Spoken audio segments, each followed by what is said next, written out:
on Mindless Bullshit, the show that's me and Jeff.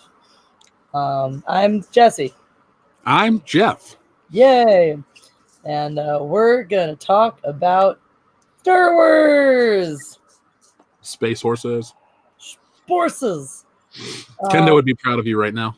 Well, thanks, Kendo, for giving us SPORSES. So, if you haven't seen it already, the new Rise of Skywalker trailer is out. It is the last trailer we're going to get. And it's got stuff. It's full of stuff. Mostly bad stuff. Mostly bad. Pretty much all bad.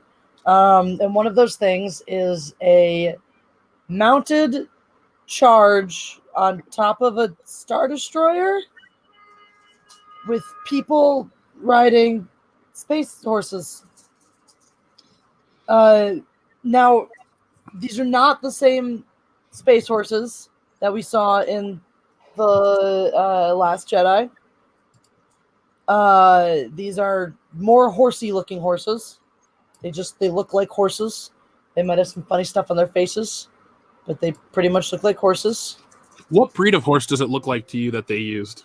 It's something drafty. They look big and muscly, so I'd have to freeze frame on it because they can change the color and stuff like that. I would guess something like maybe a Clydesdale, maybe a Percheron, something big and meaty, but it's something I could ride. Move, huh? Could I ride a Clydesdale? Yeah, probably. But yeah, I can try to go find the moment exactly and see. Let's see if I can freeze frame on the SPORSES. I don't even know where they are. SPORSES. Anybody know exactly when in the trail? Anyone have the timestamp for SPORSES? Oh, here they are, I think. Yeah. All right. So, yeah, they're definitely something bigger. They're moving too fast and gracefully to realistically be Clydesdales.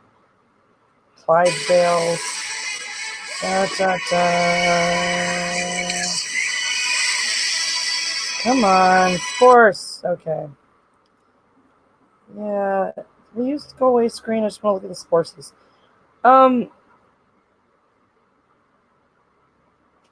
They look really big and meaty though. So I don't know. Maybe warm bloods, but they're shaggier than warm bloods. That's the whole thing. It's hard to tell because they have these kind of stumpy little legs though, so they might have used Icelandic ponies, which actually is a great choice because Icelandic ponies can carry 1/3 of their body weight. They're incredibly strong. They're also squat and drafty, and they're shaggy. So maybe they used Icelandic ponies, which would be funny because they're little. Well, aren't most actors pretty tiny? Didn't we have a talk about Reese Witherspoon? How a lot of them are pretty petite. Yeah, Reese Witherspoon. She makes you look like me comparatively. Yeah, it's true. So yeah. So I don't know exactly what breed they used for said SPORSES. Based on the way they look and they move, it does look like they just stuck actors on horseback and CGI'd over that, or added costuming to the horses themselves.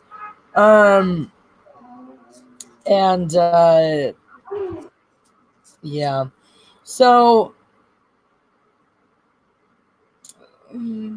So that's a problem for me. Well, let's get to the actual point that you wanted to make. Yeah. So the reason this is a problem is one of the really important things about Star Wars has always been a really critical element of Star Wars is world building. And it was so important in the beginning. And in the beginning, Lucas found this perfect balance. And this is why I say I go all the way back and say, if you look at, THX 1138, which is sort of the type of movie he wants to make, versus an American Graffiti, which is the type of movie people didn't think he could make, so he did it to prove them wrong. And you have this perfect blend of those two types of movies in the first Star Wars, in that you have these very recognizable, very human, very accessible characters And they're placed inside this incredibly alien, unfamiliar backdrop. I'll get our first super chats from Kendo Slice. He says, "Sporses are problematic." Hashtag fuck Jeff. Hashtag I do. But a lot. So that's part of what makes the film so accessible and so universal, is that we don't need an existing framework to understand the original Star Wars. We don't need to be from a certain background, from a certain country, speaking a certain language, with a certain political affiliation, with certain social politics, in order to have access to Star Wars and the themes and messages of Star Wars. And that's for two reasons. One is that the setting is we don't have a point of reference for that setting beyond desert, snow, whatever. But with the aliens, with the commerce surrounding space travel, with the Empire and multiple planets and alien, like all the different creatures that we're seeing, we don't have a framework to access that world beyond what we're given. So we're all starting from the same point in coming into this world, and then we're all given very relatable, very universal characters. I mean, Luke is your coming of age story, your boy struggling to become a man. Han is your scoundrel, your piratey, space cowboy, your classic anti-hero. Leia is which at the time you didn't see nearly as much of, is your feminist empowered woman. So in that way, it's actually fun that Star Wars has a little bit for everyone in it, because it has something for like the younger idealistic people, right there with your three core characters, your younger idealistic characters, people, for women, and for your older, more jaded people who want someone a little rough around the edges. And through that, we're also seeing these incredibly universal themes. There are no shades of gray in A New Hope. There's the good guys and the bad guys, and you're the good guys or you're the bad guys. And even a character like Han Solo ultimately has to choose which side is he on. He doesn't get to just peace out and go on his adventures off in space, marauding and whatnot. He has to choose. And that's the best part of the movie for me. And that makes the film universal and makes it accessible to everybody. It's a classic good and evil struggle that we all understand and have learned about from very young ages. In some cases, for many children, this was you're learning about the larger struggle of good and evil. So fast forward. Is there anything you want to jump in or add to that before I move fast forward to the sequel? One thing I do like about Princess Leia is that while she may be to some, the empowered feminist icon, she's likable. Two, she is fallible, meaning like she gets captured. She does rely on certain story elements to be interesting. Like when I say feminist, I'm talking about 1977 feminism. I know, I understand it. But remember where we are right now on the internet. People think of it as third wave, all this stuff. Believe me, I understand what you're talking about. Yeah. But I'm just saying it's still nice though that you can have a strong female character, even though they hate to use that phrase now, that actually can't do everything. Like all the characters rely on each other, which is nice. They're all real people, and that's sort of part of my point too. Is they're real people, which makes them accessible for everybody. It's a universal accessibility. So we're all starting from the same blank slate, coming into these worlds that we don't have a framework for, and we're starting from we're starting with these very general, broad types, caricature or frameworks of people, archetypes, I should say, of people, and broad themes that are relatable for everybody, not just Americans, not just the wealthy, not just the poor, not just Republicans, not just Democrats, everybody. So then we fast forward into the sequels, and we can talk a little prequels. Those elements of world building and character building were preserved, I think, in the prequels. There are a lot of things that fell short. Story was the big thing that was sacrificed, that was lost, I think, in the prequels. But those universal qualities were still there, and that was even more impressive in some ways, because Lucas out and admitted adding his personal political commentary into it, but he did it in such a way that it was still universally accessible. You didn't have to buy into the commentary. It wasn't so on the nose or beating over the head with it, that you couldn't, that you didn't have a way in with, you didn't have a way to enjoy the film, even if you didn't agree with the message he was trying to propagate. So you fast forward to the sequels now, and you have a lot of, it comes in a lot of different ways, right? One of the things is you have this loss of the alien character. You don't have any significant alien characters in the new films, with the exception of Maz Kanata, who's not significant per se. She's just kind of there, and that's coupled with the actual devaluation of Chewbacca as a character. Chewbacca used to be just a character, just treated like another part of the gang in the old movies, and in this one, and same with the droids. You had 3PO, and R2 was because R2 had 3PO to play off of, so we sort of knew a little bit more of what R2 was saying from the way other characters responded to him, like 3PO, etc. He had more of a character, whereas BB-8 is just this little dude. He's like a pet again. Chewbacca's treated like a pet. BB-8's treated like a pet. This new freaking megaphone on wheels, I'm sure, will be the same thing. So you lose this actual beautiful commentary on equality, where you have a bunch of different characters that all look different, that are all in some cases treated differently, but we look at them, we give them equal stock and equal weight as characters. That for me, like the introductory scene in the of the cantina. The Mos Eisley Cantina, and then that one line, "We don't serve their kind here, your droids will have to wait outside," is a more poignant and better commentary on diversity than anything that's happened in the sequel trilogies, including having a black stormtrooper. Which I don't even think some of this was intentional. I do. Like that line, I think, is very intentional. No, but when you're talking about the Chewbacca stuff and a thing about equality, no, that stuff, like the treating the characters, just a dude and his buddy. That's how the world is. It's like you can have any kind of best friend, and that's exactly how diversity should be presented to us in the media. Is that no matter what people look like, there shouldn't be a focus on what they look like, on what their background is, and what their race is. It should be just here's what matters is the substance of their character. So I don't think Lucas sat down and was like, let's make a commentary on diversity by having Han Solo be a Wookiee. I do think that's the unintended side effect of making a choice like that. When you get to like Chewbacca, the droids, and all that stuff, with the new movies, it's just flat out a familiar image, and that's all it is. Like, what does Chewbacca actually do in The Last Jedi? He flies the ship for a second. Yeah, he shoots. The rest of the movie, he sits around.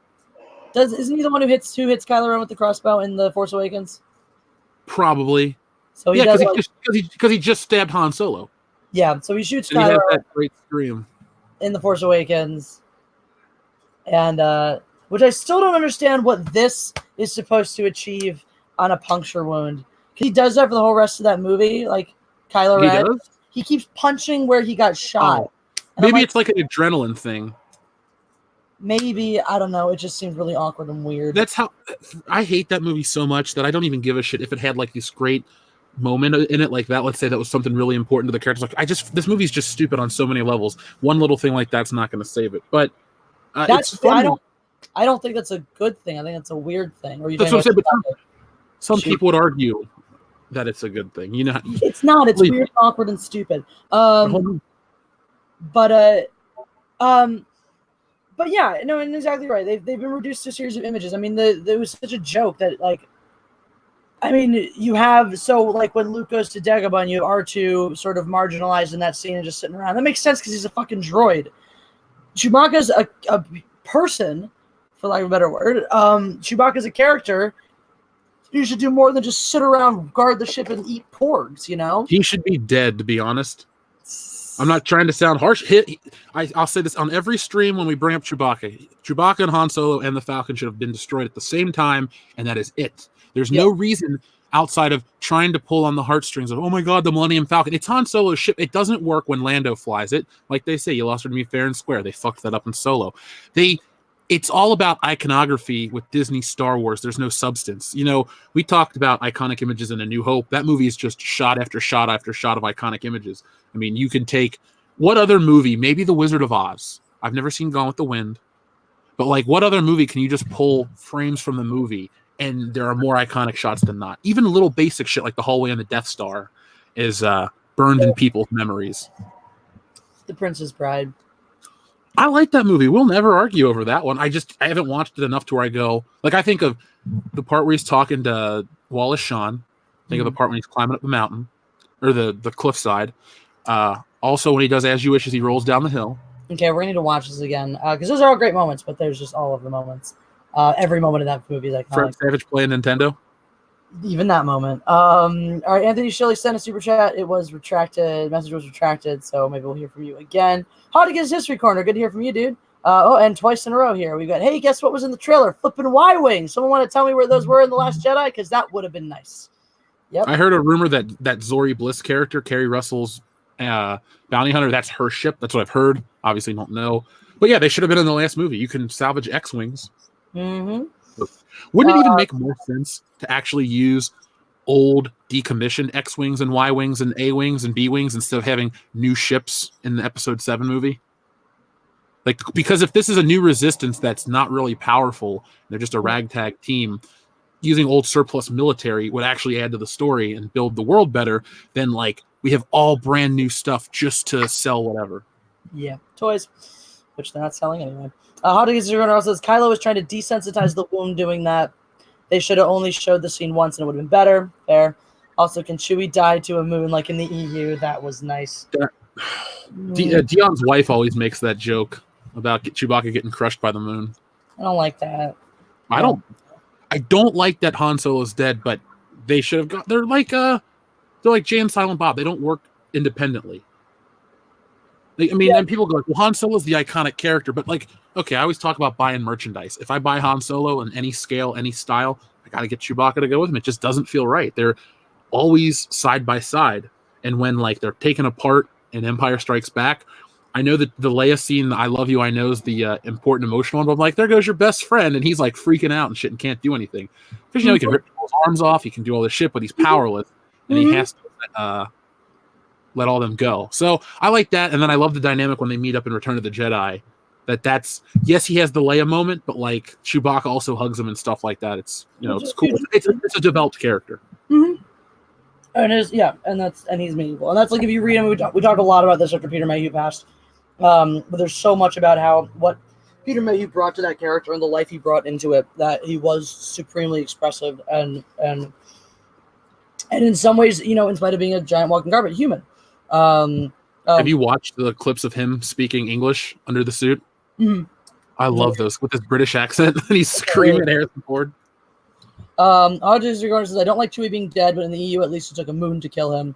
And you say Ben Skywalker, so at least it was a decent death. That's fair.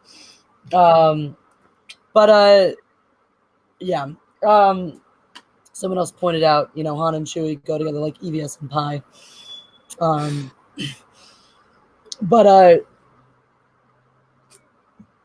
I do think EVS needs to do a 12 months of pie calendar, where it's just him eating a different pie every month. Oh, I want to support your calendar more, but I would still support Ethan's. So when we live together and you do the calendar, I don't have to buy one from you, right? We just have an excess. Okay, cool. I just have one. Can we replace the Cowboys with you?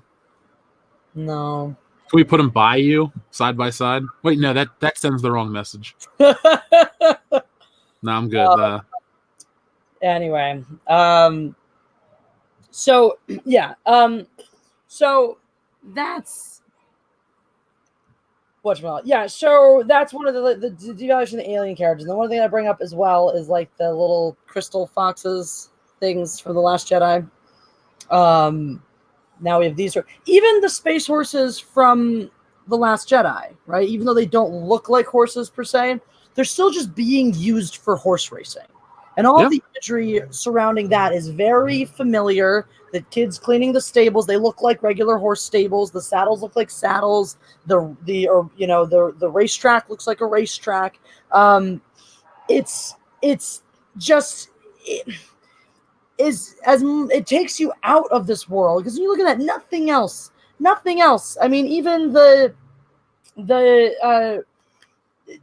game, I forget the name of the game. They play on the Millennium Falcon. The Jarek. Yeah.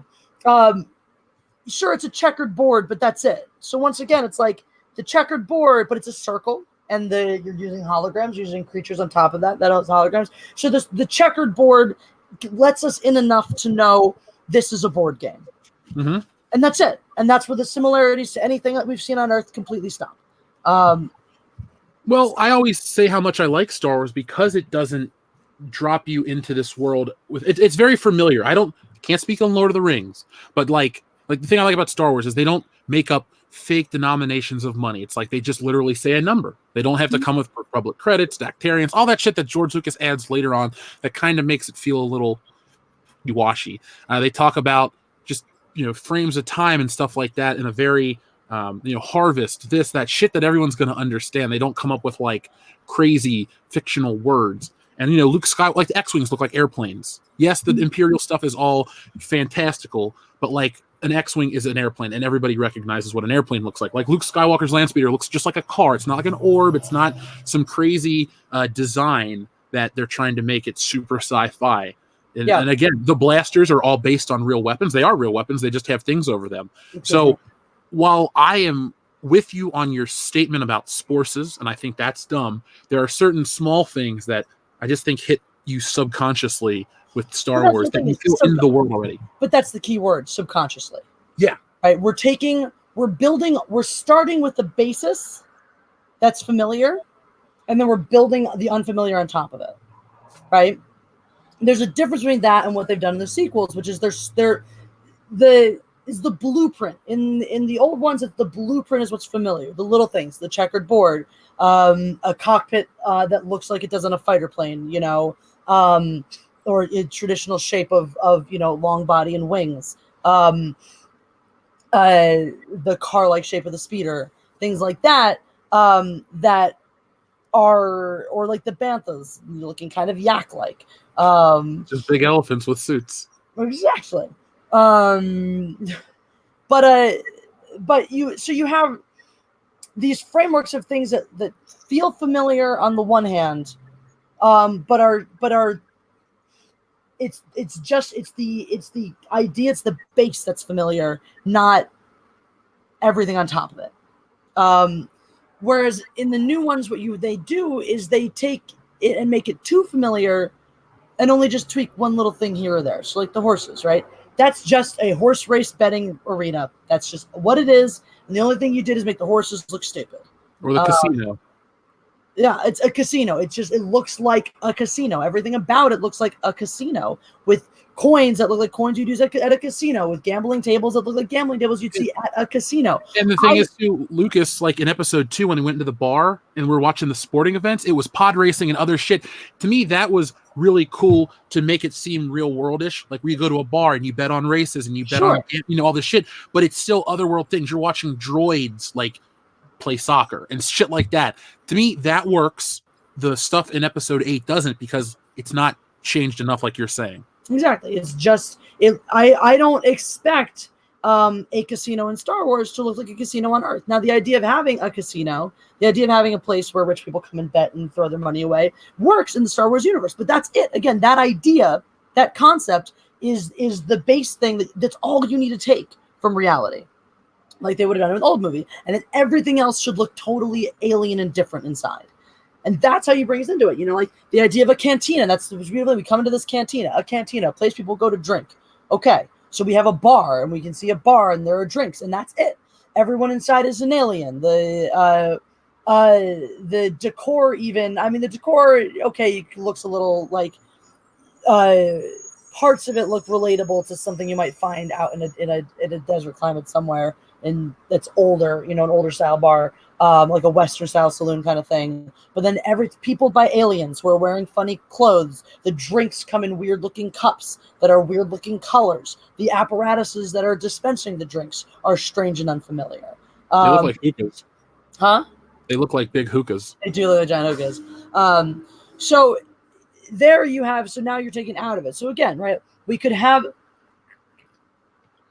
walk into a Star Wars casino and hear somebody talking about placing your bets, or betting is open, betting's closed, the things you hear in a casino. Maybe certain sounds that are vaguely familiar, bells and whistles and kind of things. When we look around, it shouldn't look like you just walked into, the Cosmopolitan in Vegas. it should look like something completely alien, and it doesn't, and that's an issue. So when I see, if you want to have a final charge, some sort of ground assault, big grand final charge, which doesn't make sense for Star Wars anyway, is the only reason we ever have a ground fighting in the originals is because the guerrilla warfare with the Ewoks, which I know you're not as keen on, but I like that as a moment because it does the same thing. It brings back this idea, and we've seen this play out through history: guerrilla warfare on someone's home turf, where the underdog beats the much more weaponized and equipped army and organized army. Um, I like that for Indiana Jones when he's going up one guy against Nazis and tanks. Like, I don't dislike that theme. I just think Star Wars, it just came out of left field. It's like, oh, it's such this cool. Star Wars is kind of dark. I know people think it is a kid's thing. I'm not trying to argue that.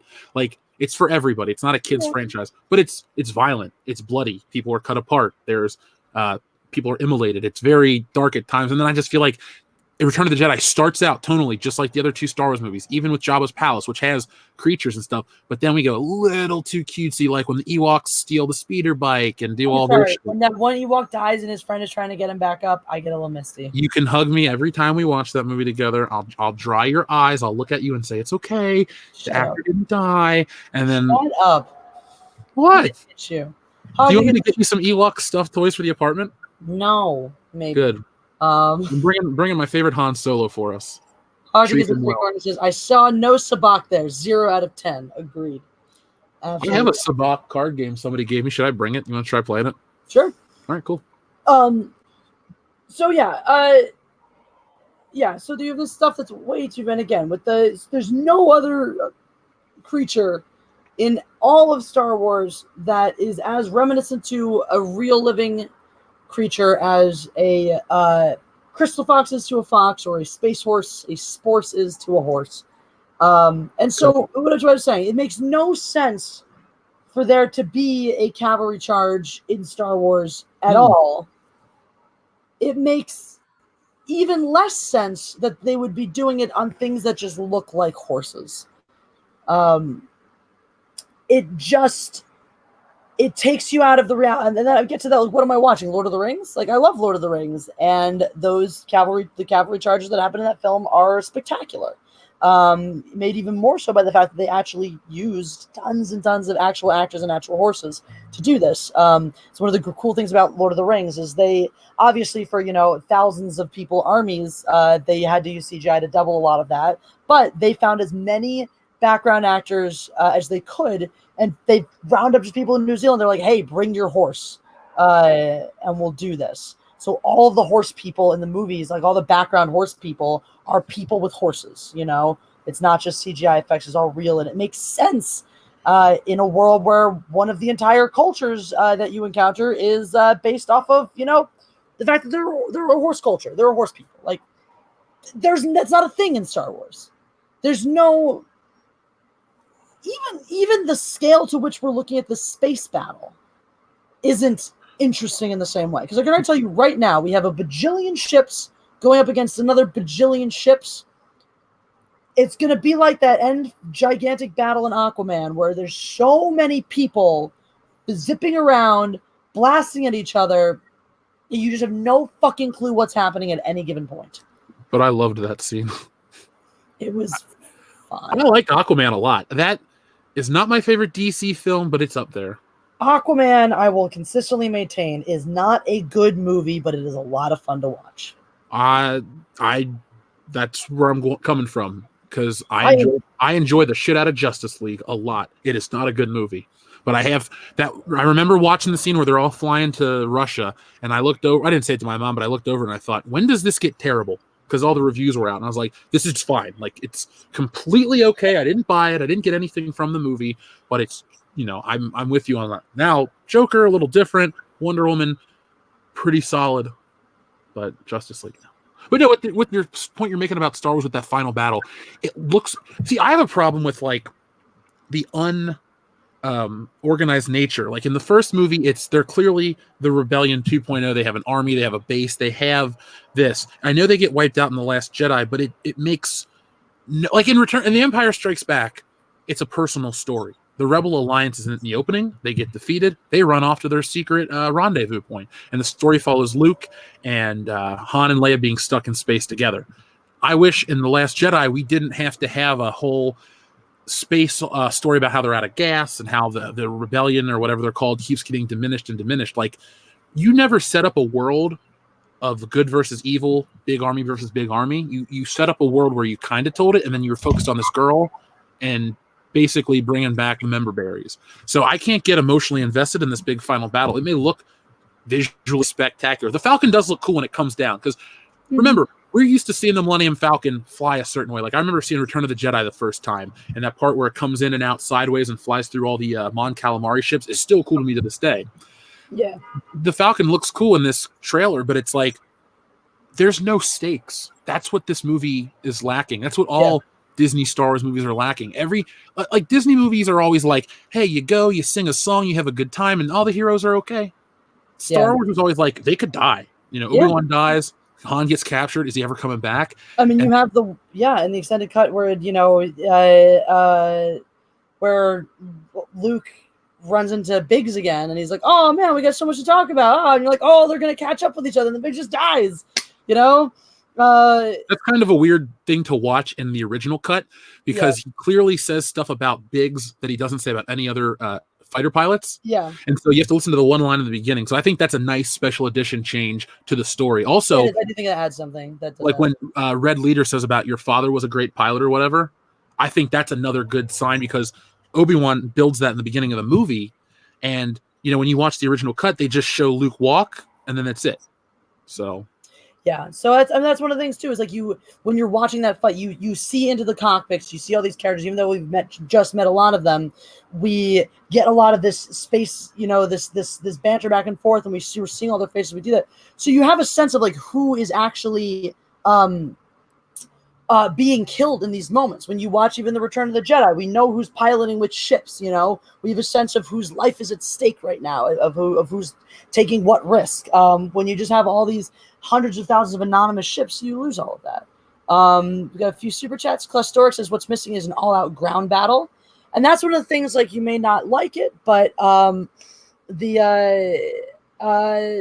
ground battle in on Naboo in the episode 1. In episode 1 was nice, because that was something you hadn't really seen before. It was two armies going, head to head and clashing like that, and it worked. It worked, with the exception of some of Jar Jar slapstick. It worked. Well, I agree that about seeing the two armies. Like, Lucas did give us something we had never seen, but at the same time, how it was intercut with the battle in space, the battle on the ground, the chase to get into the throne room, and then a lightsaber duel, which was the thing is, the other parts were all fine. We had seen better space battles. We had never seen a ground battle, and people storming a throne room can only be so cool. But the coolest part that everyone wants to see, that's in all the trailers, that's the marketing for the movie, and that delivers well above expectations in that movie, kept getting cut into, and it was almost frustrating. Like, so I'm about story like you are. I like all the stuff. I can wait, have a big payoff. But that just keeps taking. It's like in the first Godzilla movie from 2014. It kept taken away from the epic moment that you wanted,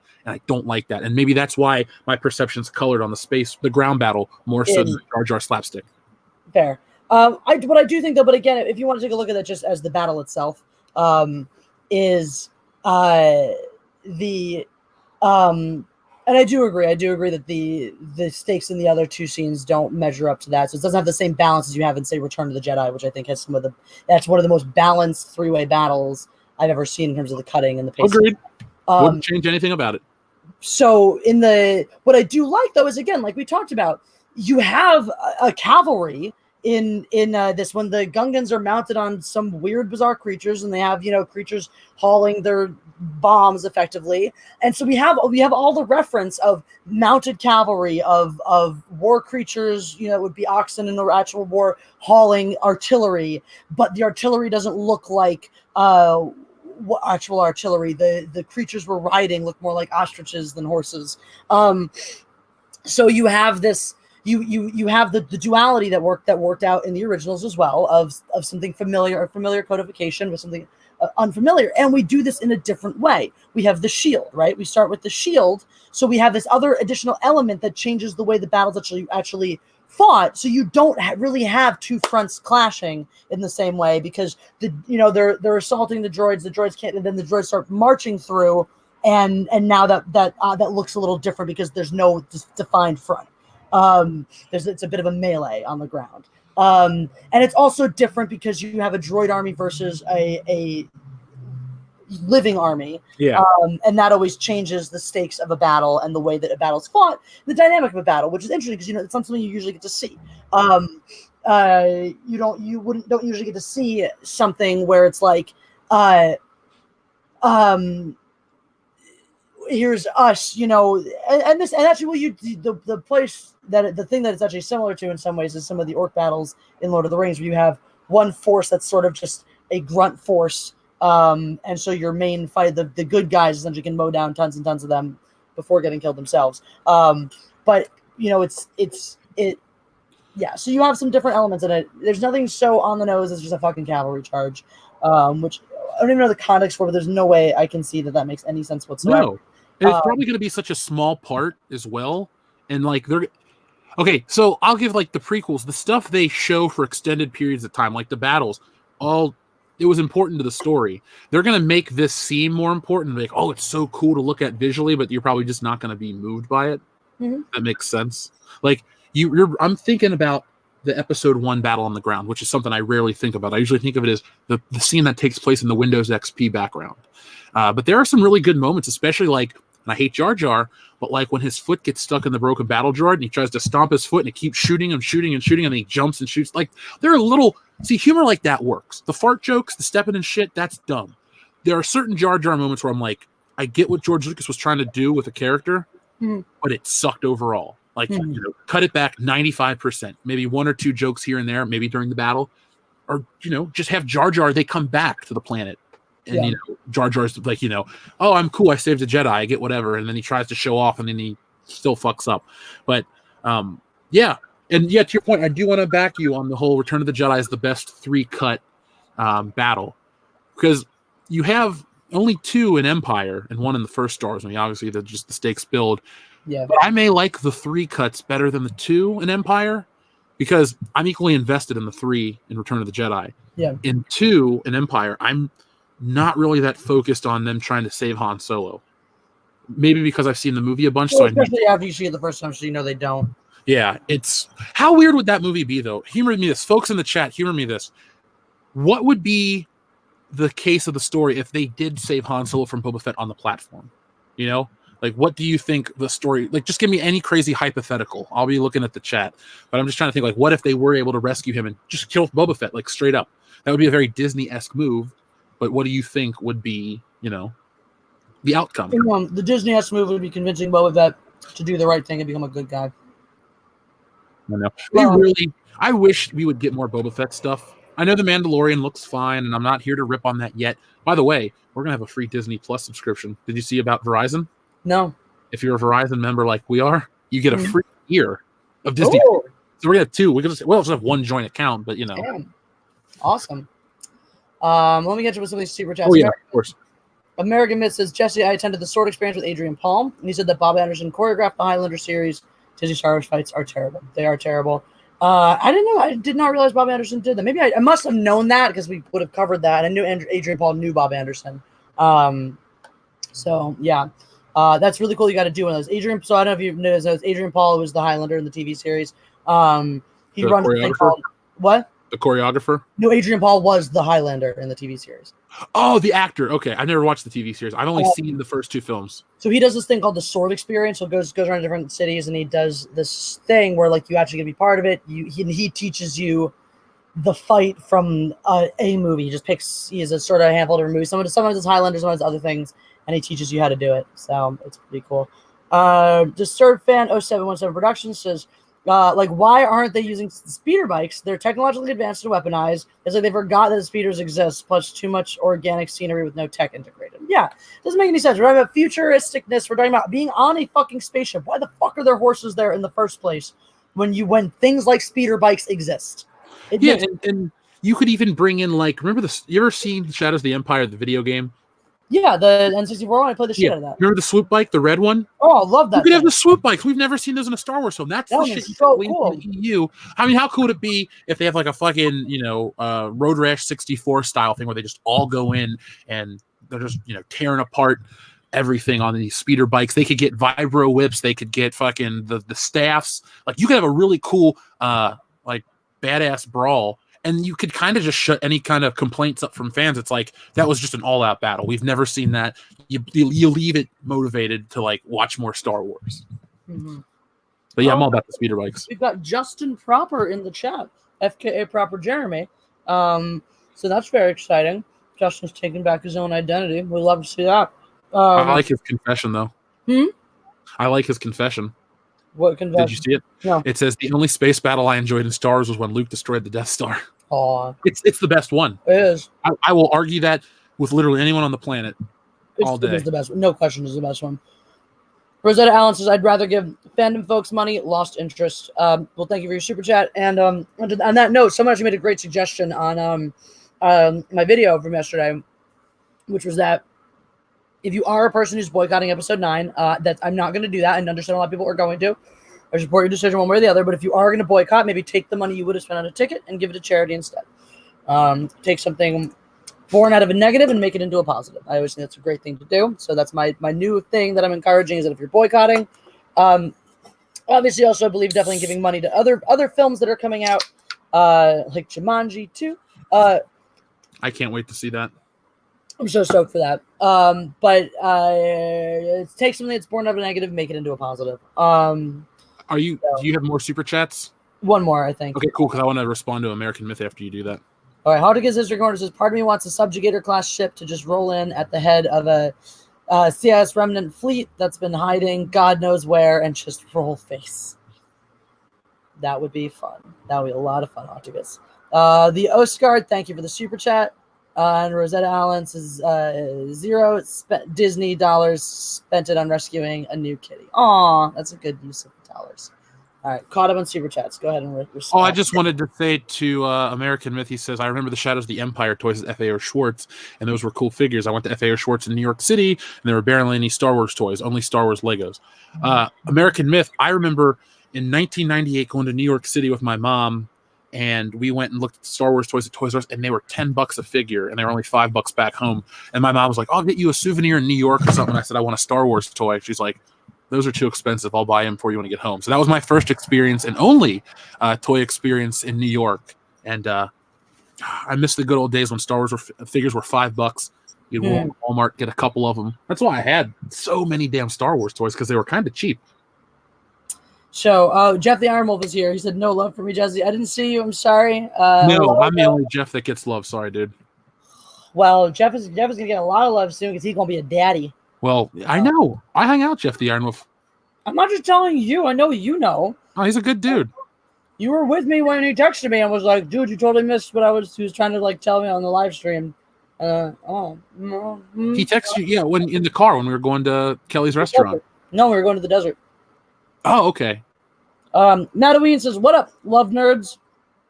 What's up, Madoween? Hey, what's up, man? Yar.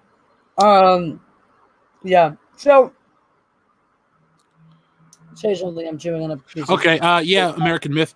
I never wanted Dash Rendar's Outrider or any of the Shadows of the Empire toys minus Princess Leia as the bounty hunter, because I still am. I like Star Wars stuff. I like collectibles, but it has to be in the movie. Like, I don't like expanded versions. I don't like remember how you don't remember this, but they used to do these things where it'd be deluxe Luke Skywalker on his skiff, and it was Luke Skywalker on like a platform that flew, and he had these handles. Or they had Han Solo with his smuggler pack, and it was a giant orange backpack.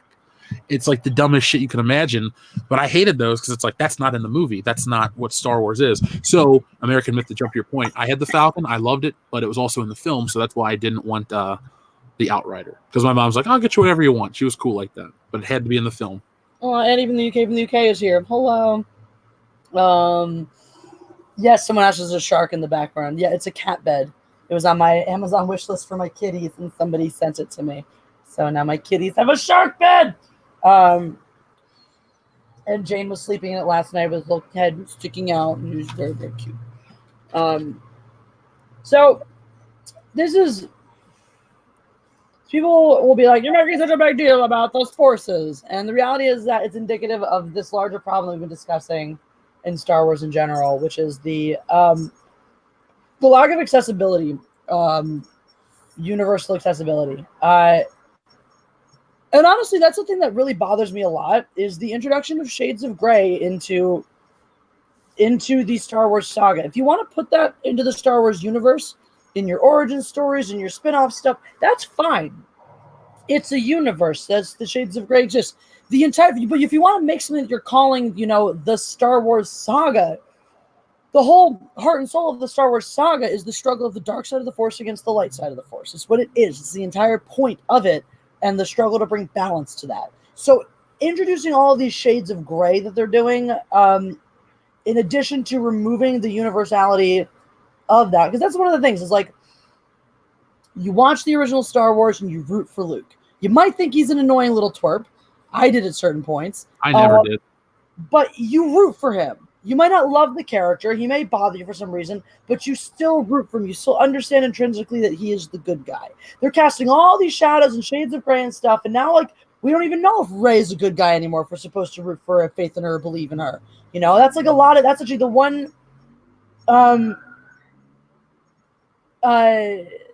point of debate, is like, actually one person actually tried to say that Luke almost turned to the dark side because in Return of the Jedi he force chokes, when he comes in there and he's wearing all black stuff and all that bullshit. I'm like, he doesn't. He's because that's one of the things, he's so morally unambiguous that even though you're like, oh shit, he's force choking, that's not so great. If anyone makes that argument, you throw him back to The Empire Strikes Back when he screams, "I'll never join you," and he tries to kill himself instead of joining Darth Vader. What bigger sacrifice could he make?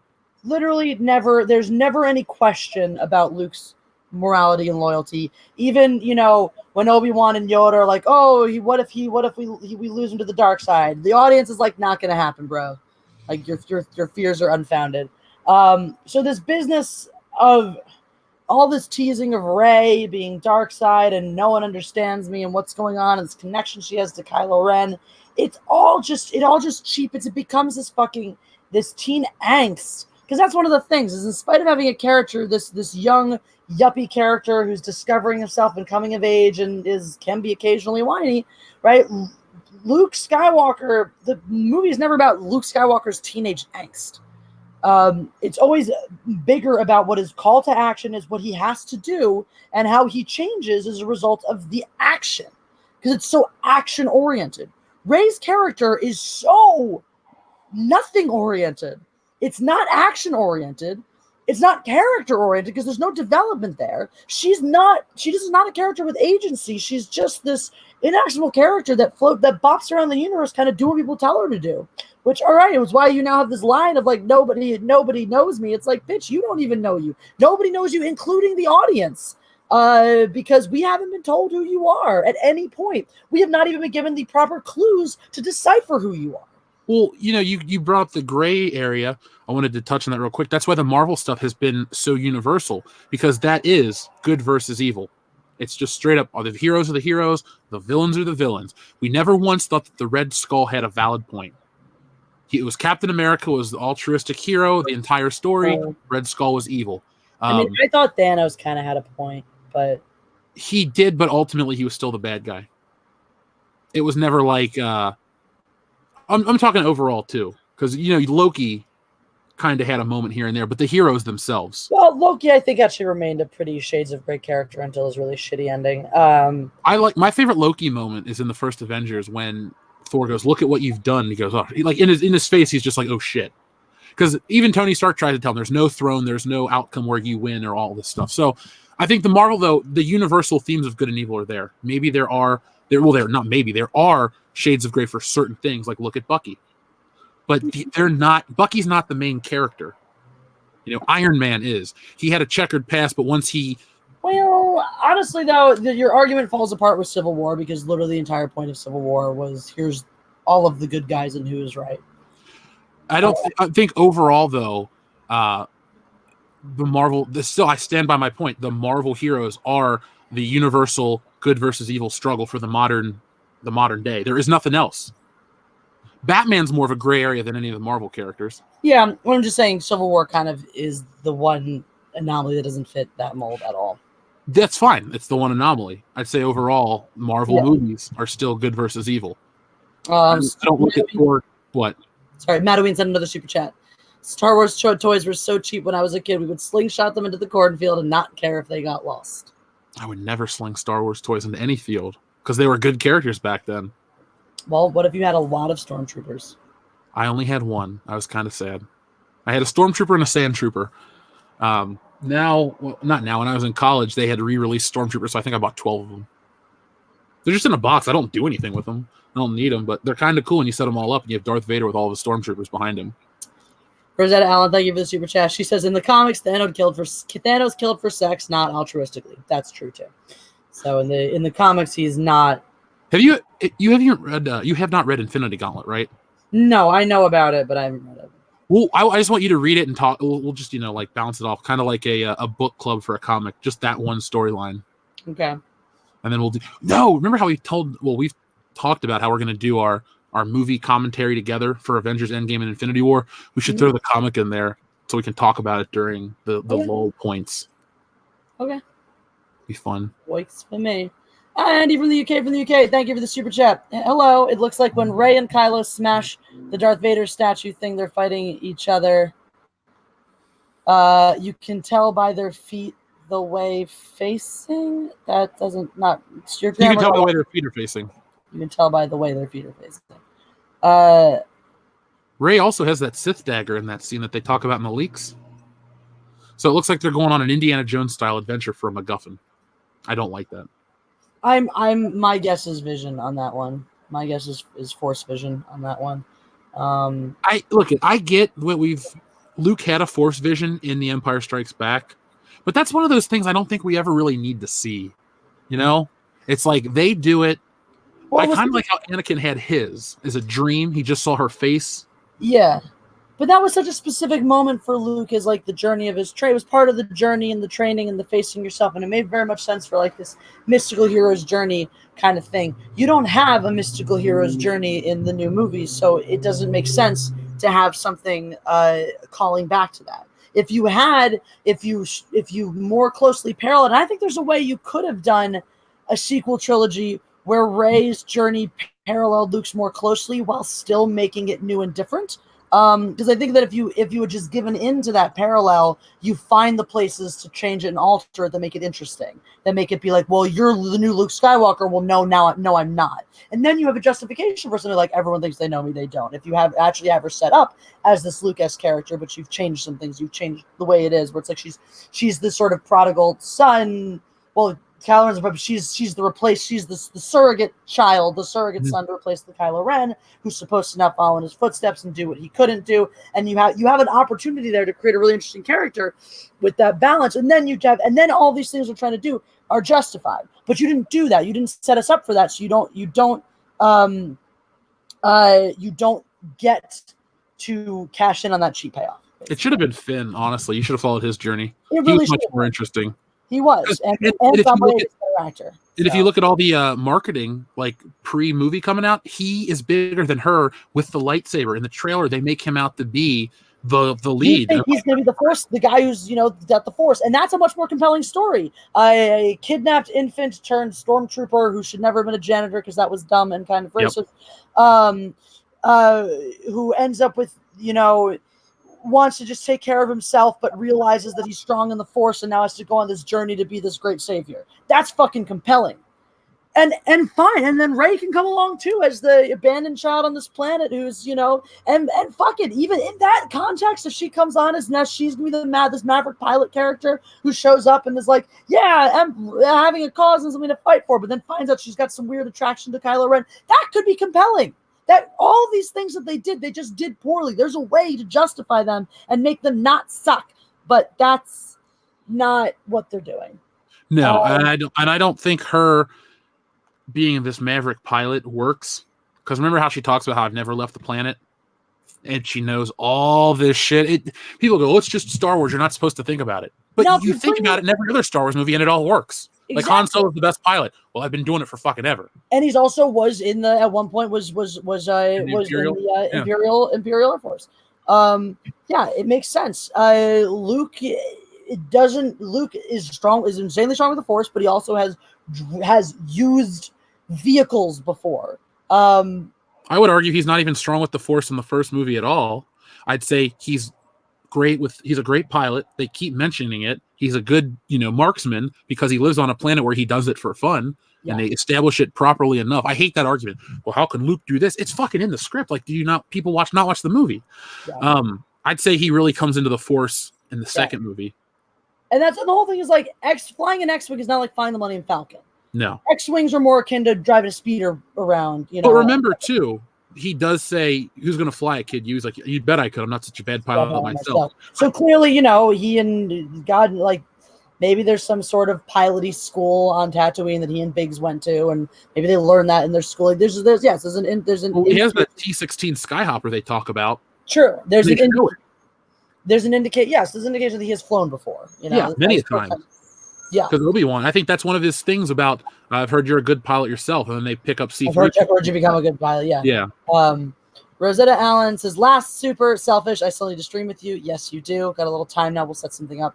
American Myth says, "What are the casual factors for the decline of Star Wars?" Casual factors, or causal? Sorry, causal factors. I can read. Oh. What are the causal factors of the decline of Star Wars? We'll definitely get into that in a second. Let me just finish with the super chats and we'll talk about that. Andy from the UK says, "Ray has finally started your training." Joke. Absolutely a joke. Yeah, if you want Ray to be this pilot, if that's her only plot point, is that she becomes this maverick pilot, you can do that. Maybe she's low-key Force sensitive, not like Finn is, what he should have been, but maybe she's got some sort of Force sensitivity, so they bring her into pilot school and they start training her up because, they just really need pilots for the Resistance, and it turns out she's got a knack for it, and so we can see her pick that up really quickly. That's fine. I'm okay with that. As long as we see, even if it's a quick learning curve that she gets over quickly, there's still a fucking curve there. There's still a justify why she can do this. Yeah, and like when we talk about these points with those two characters, it shows you how unimportant Poe Dameron is. He doesn't do shit. DeSertBand 0717 Productions, thank you for the super chat. Hearing y'all's ideas on what could have been further cements that Lucasfilm people aren't Star Wars fans and don't know what Star Wars is. Now I'm sad, dude. That's actually talking about what could have been always makes me sad because I'm like, well, there are all these great ideas that nobody utilized. So the causal factors for the decline of Star Wars. I can think of a whole bunch. Jeff, you want to throw a few out there? The causals. First off, over-reliance on brand recognition. Yes, it is Star Wars. It will bring people in, but it has to be compelling to keep people hooked. So I think over-reliance on the brand name of Star Wars, lazy storytelling, rehashing elements, which we talk about these a lot, but rehashing to me is the most heinous offender of all Disney Star Wars. Because I literally sat there and was like, this is just like this. This is just like that. Like you shouldn't. Going into a movie, like we talk about Indiana Jones. Remember how there's a little callback to when he goes to pull out his gun in Temple of Doom and it plays the little musical cue and he doesn't have it? That's a nice callback. But the whole movie's not structured like when he's in the marketplace in Egypt. Exactly. Star Wars The Force Awakens is structured beat for beat, just like A New Hope. We're talking, the clandestine villain or whatever. The military comes in, they put the hidden map or the hidden plans in the droid. The guy gets captured instead of a woman getting captured. He gets rescued eventually. They go to an alien bar. Like all these elements are recycled. And that to me is the biggest problem. Yeah, and that's what lost me. I still remember because I bought into the hype, finally, reluctantly, ultimately bought into the hype on The Force Awakens before it came out. And when I found out that they were doing things like they built the full-scale model of the Millennium Falcon, they were trying to do more practical effects. I was like, okay, they're actually, maybe someone has a clue here. So I went into the theater excited, and I started watching the film, and I was like, this is just like the originals. And then I was like, this is exactly like the original. This is specifically a shot-for-shot remake of A New Hope. And I was so disappointed because I'm like, this this isn't acceptable. Like their bar, and this is when I made a video. I made a old Meant to Offend video. I think before the Last Shadow even came out. Where I talked about why the prequels are better than The Force Awakens, because The Force Awakens, the bar was so low. All it had to do was be better than the prequels. And so the world was totally open. They could have done anything. They could have done absolutely anything. And they had at their disposal Mark Hamill, Carrie Fisher, and Harrison Ford, all willing to come back and do at least one more picture. And so with the bar that low, they did the barest minimum. First of all, they did not even bring those three characters back on screen together, which is the biggest travesty. This is the worst thing that I think happened in the of any of the horrible things that they've done to destroy the legacy of Star Wars. That was the worst. Was not bringing those characters back together again, and then they just didn't do anything. They just remade an existing movie. They didn't try anything new. They didn't give us anything new or different. They didn't even tell a different story, and that to me was just so insulting. But I think one of the other things that really caused it to suffer. I mean, I think you could have had, because The Force Awakens was a success. You had people on board, going forward through that. I think the biggest downfall that kept Disney Star Wars from being at least successful in a sense that it didn't have this massive backlash. It didn't have these major drop-off numbers for The Last Jedi. It didn't have the failure of Solo, right? Was the lack of cohesion in the vision. And that's narrow and broad spectrum. Was, first of all, how the fuck do you set out to make a trilogy when you know you're making a trilogy? It's one thing if you make a movie and you're like, oh shit, this did really well, we're gonna make two more. And now you're trying to figure out what the trilogy is gonna be about. It's an entirely different thing to set out and be like, we're making a trilogy, and not have even the skeleton outline of what that's going to look like start to finish. That's such utter bullshit. The script for all three films should have been done before The Force Awakens started shooting. You should have had a situation where you shot 1, 2, 3, the way that a lot of films, like when you know you're making a trilogy, and I think it works out better that way because you really have that sense of cohesion, that sense of telling one big story. Shoot it 1, 2, 3, right? Really know what you have. Take the time. Don't just go for this cash grab. We bought Star Wars. Let's make Star Wars. Let's make a whole bunch of money on it. Take the time. Put it in front of focus groups. Rework the script until you know you have a good fucking story, start to finish. Shoot all three of them. Done. That should have been the way they did it, no question. And then and because that's the whole thing is, even so, let's say that something goes wrong with The Force Awakens or with the second movie, you still have the opportunity to do reshoots, to change things around, to make changes. But if you got it right, then there it is. It's done. There's no chance to fuck it up now. Once you know you've got it right. And then the bigger picture too, right? This is the thing. Like DC has had this issue as well. Is trying to build this Marvel-esque universe without the same level of planning. I mean, the Marvel knew so far in advance which movies were coming out, what they were building to, when, and how. And yes, there were certain changes, additions, subtractions along the way, but for the most part, that blueprint of how we were getting from phase 1 through phase 3 was done when they set out to start releasing these films. That concept was in place and certainly got more vivid as it went on. Certainly, there were things that probably weren't greenlit until they realized that it was actually going to be successful. But the concept, the arc that we were following was there from day one. And so to come definitely for phase 1 at least. Yeah. Definitely phase 1. But I think the ideas for 2 and 3, I don't know necessarily. 2 was probably the murkiest. Yep. But I was just going to say that. But the end game was there. No pun intended. I get what you're saying. I know how you feel about puns. They're your favorite. And Star Wars, what you had was, oh fuck, this is successful. Let's just go make a bunch of movies. What are we going to make? I bet people will want to see Han Solo. I bet people want to see this. I bet people want to see that. And there was no cohesiveness to a vision. There was no, and that's how you see the low intelligence in terms of the relation to the fans in this movie making is like, you shouldn't have to sit here and go, I bet fans will want this. I bet fans will want to see this. The fans are right here. We can tell you. It's not hard to find out ahead of time what fans want to see in a Star Wars universe moving forwards. And the reality is you give the fans what they want. Well, you kind of need to, because the fans are going to pay, or who are going to pay to see your films. And if you make a good film that appeals to the fans, because those two things are not mutually exclusive, Then the fans go see it. They go see it 8,000 times, and they rave to all their friends, and they drag all their non-Star Wars friends to go see it too. And there's so much hype around it that even people who are not interested in Star Wars go, maybe I'll go see this movie. There's no reason not to do that, as opposed to saying, fuck the fans. Who needs those? That's the whole reason you do what you do, entertainment industry, for us. Because if we don't buy it, you don't live in huge mansions and live lavishly. Exactly. If people didn't buy into Iron Man, Robert Downey Jr. wouldn't be the greatest redemption story and making, 75 mil off the Avengers? Exactly.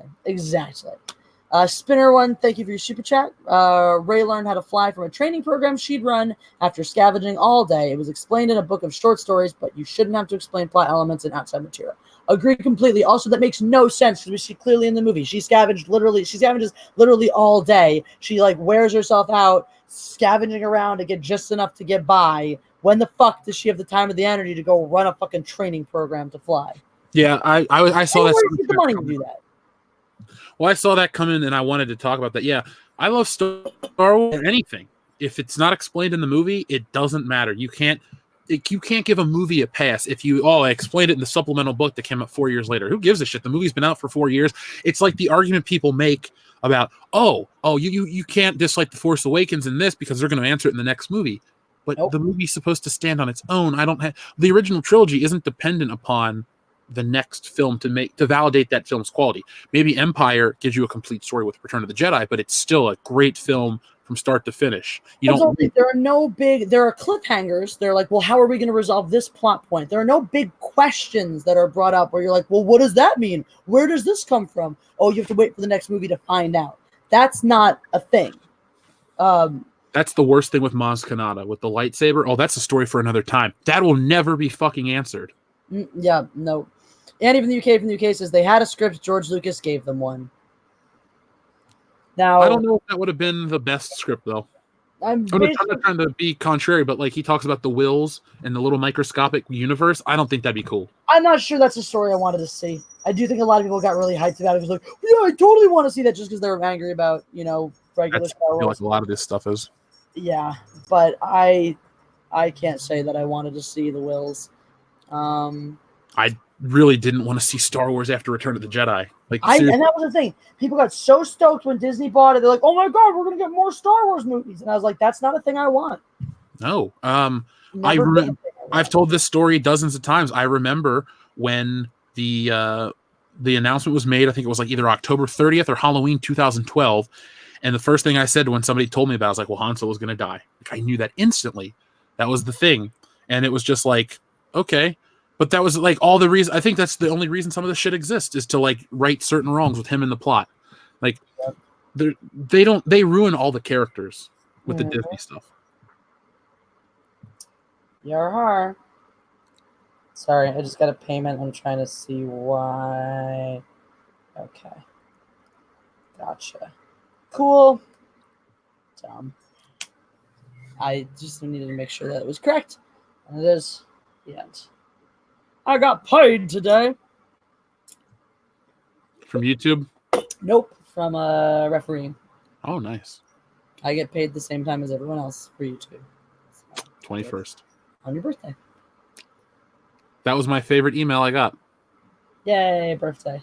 So you make up for having to watch the new trailer on your birthday. I mean, money's great, but emotional damage is forever. That's true. That is true. You should sue them. You should be like, why did you do this to me on my birthday? On my birthday. I should make a really sarcastic video about how it was targeted harassment to release it on my birthday and all this shit. Do that. I 100% support you. If I did a Social Justice Wednesday or how you have your Juvenalian satire. What was that? What was that Social Justice Wednesday we were going to have you do? Don't I break something? No, that's different. Remember there was something where you were going to pretend to be racism. I completely forgot. We'll have to think about this. It was a really funny idea too, about how you're going to be really peeved about racism. High Ground Mastermind was the 21st, so happy belated birthday to you. Yarhar. So, what else? What else? How else has Disney destroyed Star Wars? That's sort of the topic of the day. In what various ways has Disney destroyed Star Wars? One thing I'm not gonna. I don't want to change the subject, but I had this X-Men comic sitting next to my desk, and I thought to myself, the X-Men are the ultimate gray area superheroes. Yeah, that's pretty fun. I just wanted to say that because I'm looking at Cyclops. I'm thinking sometimes they attack the government, sometimes they do this, and sometimes they do that. Understand what they're trying to do, but they are the ultimate gray area superheroes. That's topic for another day. Anyway, back to Star Wars. I literally had to say that out loud. That's far. So this is something I keep bringing up. I talked about this a little with Anna last night too. So you have this you have sort of this mixed information coming from Bob Iger regarding the future of Star Wars, in terms of the films that are going to be made, because we had this whole redaction after Solo's failure, where they said we're not doing this Obi-Wan origin, which of course we're doing a miniseries now instead. You had this, we're not going to continue with Solo, we're not going to do a Boba Fett origin, all these sort of origin stories that we were going to do, or these ideas we had, we're not going to. And Bob Iger said we don't want people to get Star Wars fatigue, we don't want to inundate we don't want to saturate the market with Star Wars films, so we're going to cool it with Star Wars for a while. You'll see a Star Wars movie maybe once every couple of years instead of once every year and whatnot. So how do you reconcile that information with the fact that we have 7 movies slated for development as of right now? Now, I have some certain opinions of that, but if you believe what comes out of Disney and Lucasfilm, you have a Benioff and Weiss trilogy, you have a Rian Johnson trilogy, and you have a Kevin Feige movie. So that's 7 films that were slated to happen. And you're talking about all these guys who are these big shot names, big shot directors, who, if you decide, we need to release this on the slower schedule and the slower timeline, you ain't going to have people waiting around 6 years to get their Star Wars movie made. They have other projects. They're going to move on to other things. They're not going to wait around to have this happen. So how do we reconcile these conflicting pieces of information? Either you put them all on Disney Plus and just pump them out every couple months, because what's the appropriate schedule to put out a movie? Netflix puts out original content every week. Yeah. So I don't want that. I don't want these things to exist. Is like my personal stance is I don't want any of it to exist. But I don't know if any will get made. I say our best chance will be the Benioff and Weiss Star Wars over. I don't think Rian Johnson's will ever happen. There's just too much bad blood and all that garbage. And then I also don't think Kevin Feige's will happen. I think Kevin Feige has been promoted up in Marvel. I think it was just to basically get people to stop talking about George Lucas and the book from Bob Iger and just stuff like that. Because, we always talk about the 24-hour news cycle. Sometimes we talk about the political aspect of the 24-hour news cycle. Publicly, we always talk about how it affects entertainment reporting and how if you're like us, a Fandom Menace creator, and you pay attention to all these news stories, you can find the truth, between the lines of a lot of this stuff. And sometimes there's spin to throw people off. I think a lot of the announcements are to throw people off, to make it look like Star Wars is stronger than it is. At the end of the day, to me, Star Wars, for Disney at least, is like a weight around their neck, and they would like to remove it. So maybe another thing too, there is no more rabid of a fan base than like Star Wars, because people don't like this, but I've said I usually think of like a Star Wars fandom as like a smarter fan base. It deals with certain things. Like Star Trek people tend to be into science and certain things and mythology and not mythology. Oh God, what's the word I can't think of? That's so basic. Philosophy. Excuse me. I'm saying there are certain elements that tie that franchise together, and I think it attracts a certain type of person with Star Wars as well. But the Star Wars fans won't forget.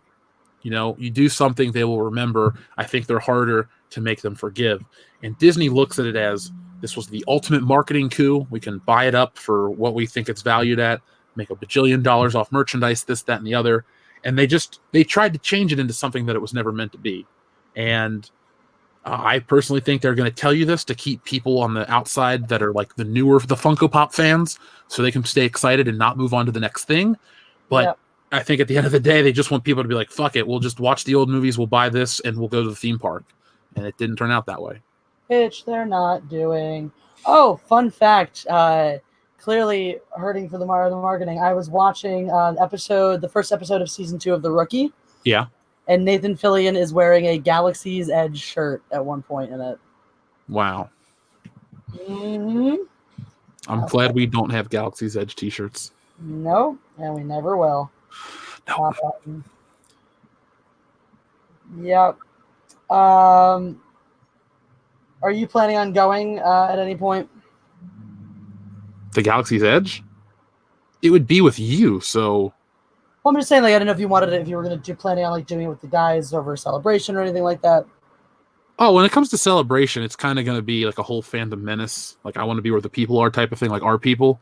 Yeah. So we'll figure that out more. But like living together, I'm never going to look at you one morning and say, "Hey, let's go to Disneyland."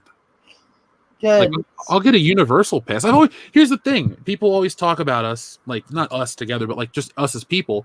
Like, I was a Universal Studios kid. I didn't like Disney cartoons. I liked Warner Brothers and Nicktoons and Cartoon Network and all this stuff.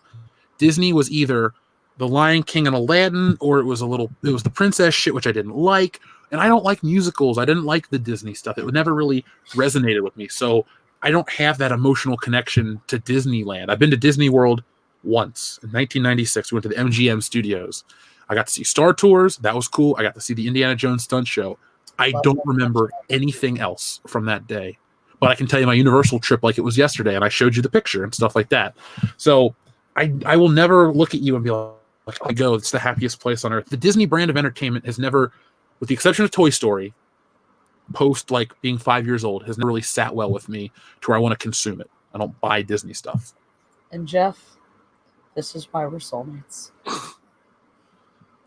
All of my friends are like, I fucking love Disney World. I want to go all the time. Kelly's an annual pass holder. Fucking Jeremy's an annual pass holder. Anna goes. I think Hadass is into it too. And you and I will be the Universal holdouts.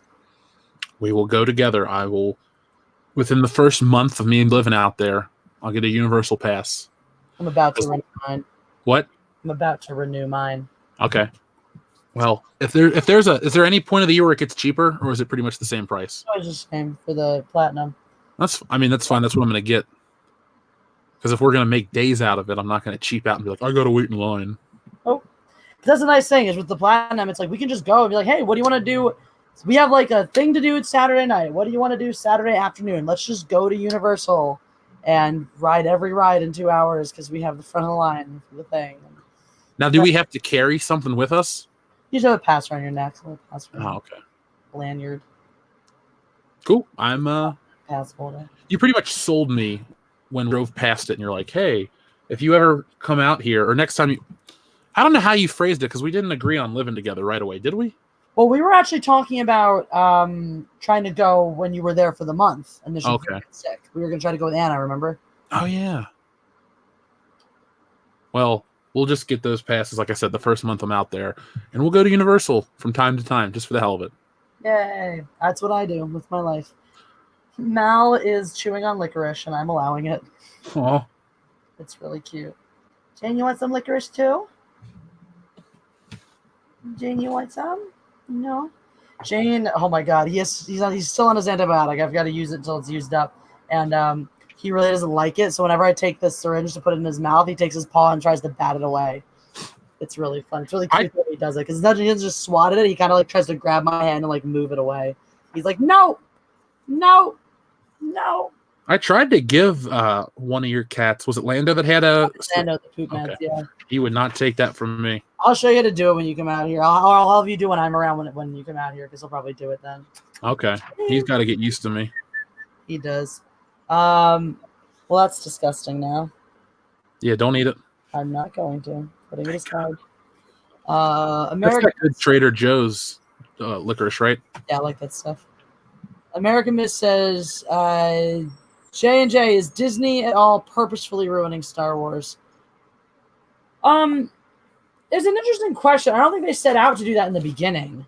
But as to Jeff's point about it being a weight around their neck, at this point, maybe they are. At this point, maybe they're like, all right, let's just get it over with. Like, we know it will probably make some money, and then we can just say, fuck it, and move on to other things. What... I know I reiterate this point on my channel quite a bit, but like Marvel seems to have had the perfect window. Like we were all invested the whole time. It ended.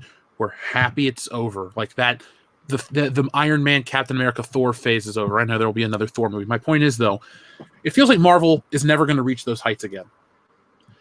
Star Wars is over again, and it feels like they just want to move on. What is Disney's next plan? Because those are their two big acquired properties. I mean, They bought Marvel in 2009, Star Wars in 2012. They've done a great job with Disney or with the Marvel universe. That's a $22 billion franchise. Star Wars, I know it can't be comparable because it's only 4 movies. No, 5. And we're talking, what, 3 billion and change. But, like, what would they do next if they were to take the weight of Star Wars off their neck and just let it go away? You know? Is Disney Plus that important to them? Is that what they're really banking on? That they're not even worried about a property anymore? It's just going to be about, like, milking the old things and selling you the old things forever. You think that's the case? I mean, the thing is, they can, like Star Wars. You could still make money off of Star Wars without a film having come out, in between the prequels and now. And that's, as I think you said, you were talking about it last night a little bit, is like Star Wars wasn't dead then. It wasn't gone during that time. It wasn't forgotten about. It was still a thing. People still liked it. They still cared about it. If you put out a game, people would play it. If you put out some new piece of merch, I mean, you're always going to have, every decade you're going to be able to sell it on a 10, the 40 year, the 50 year, the 60 year, the whatever year. You're always going to bring back some hype for it, throw it up. And I always got excited. Absolutely. Throw the originals out in theaters, have some commemorative special edition toy you can only get for that. You could easily, and that's never going to go away. People are going to love that for forever. Do you remember what they did for the 30th anniversary of Empire? Even Harrison Ford showed up for that one. They had him, they had Peter Mayhew, and they had Billy Dee. They did a big 30th anniversary screening, a Q&A. They released a special toy line. I remember that day vividly because I had just got Netflix for the first time. I was like, oh, I got Netflix now. I'm going to watch everything on it. I'm like, nope. Empire turns 30 today. I got to watch that.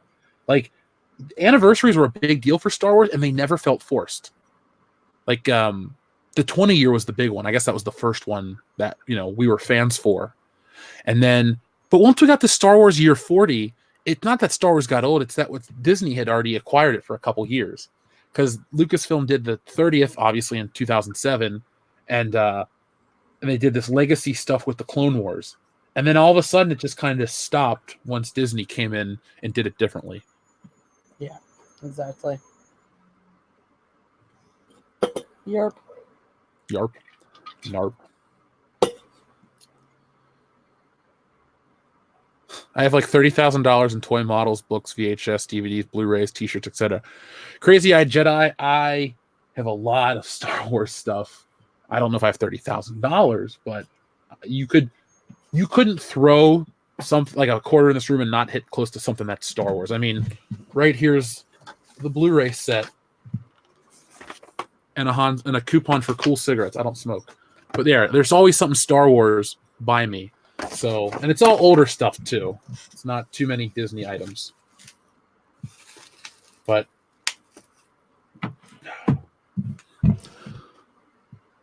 riveting, Jesse, right? I have fewer Star Wars things, but some. You'll have more. We'll have more. I actually have I mean, 2 of my 4 large shelves are currently covered in Star Wars things. You have to send me pictures because I don't know. I haven't seen them yet. Yep.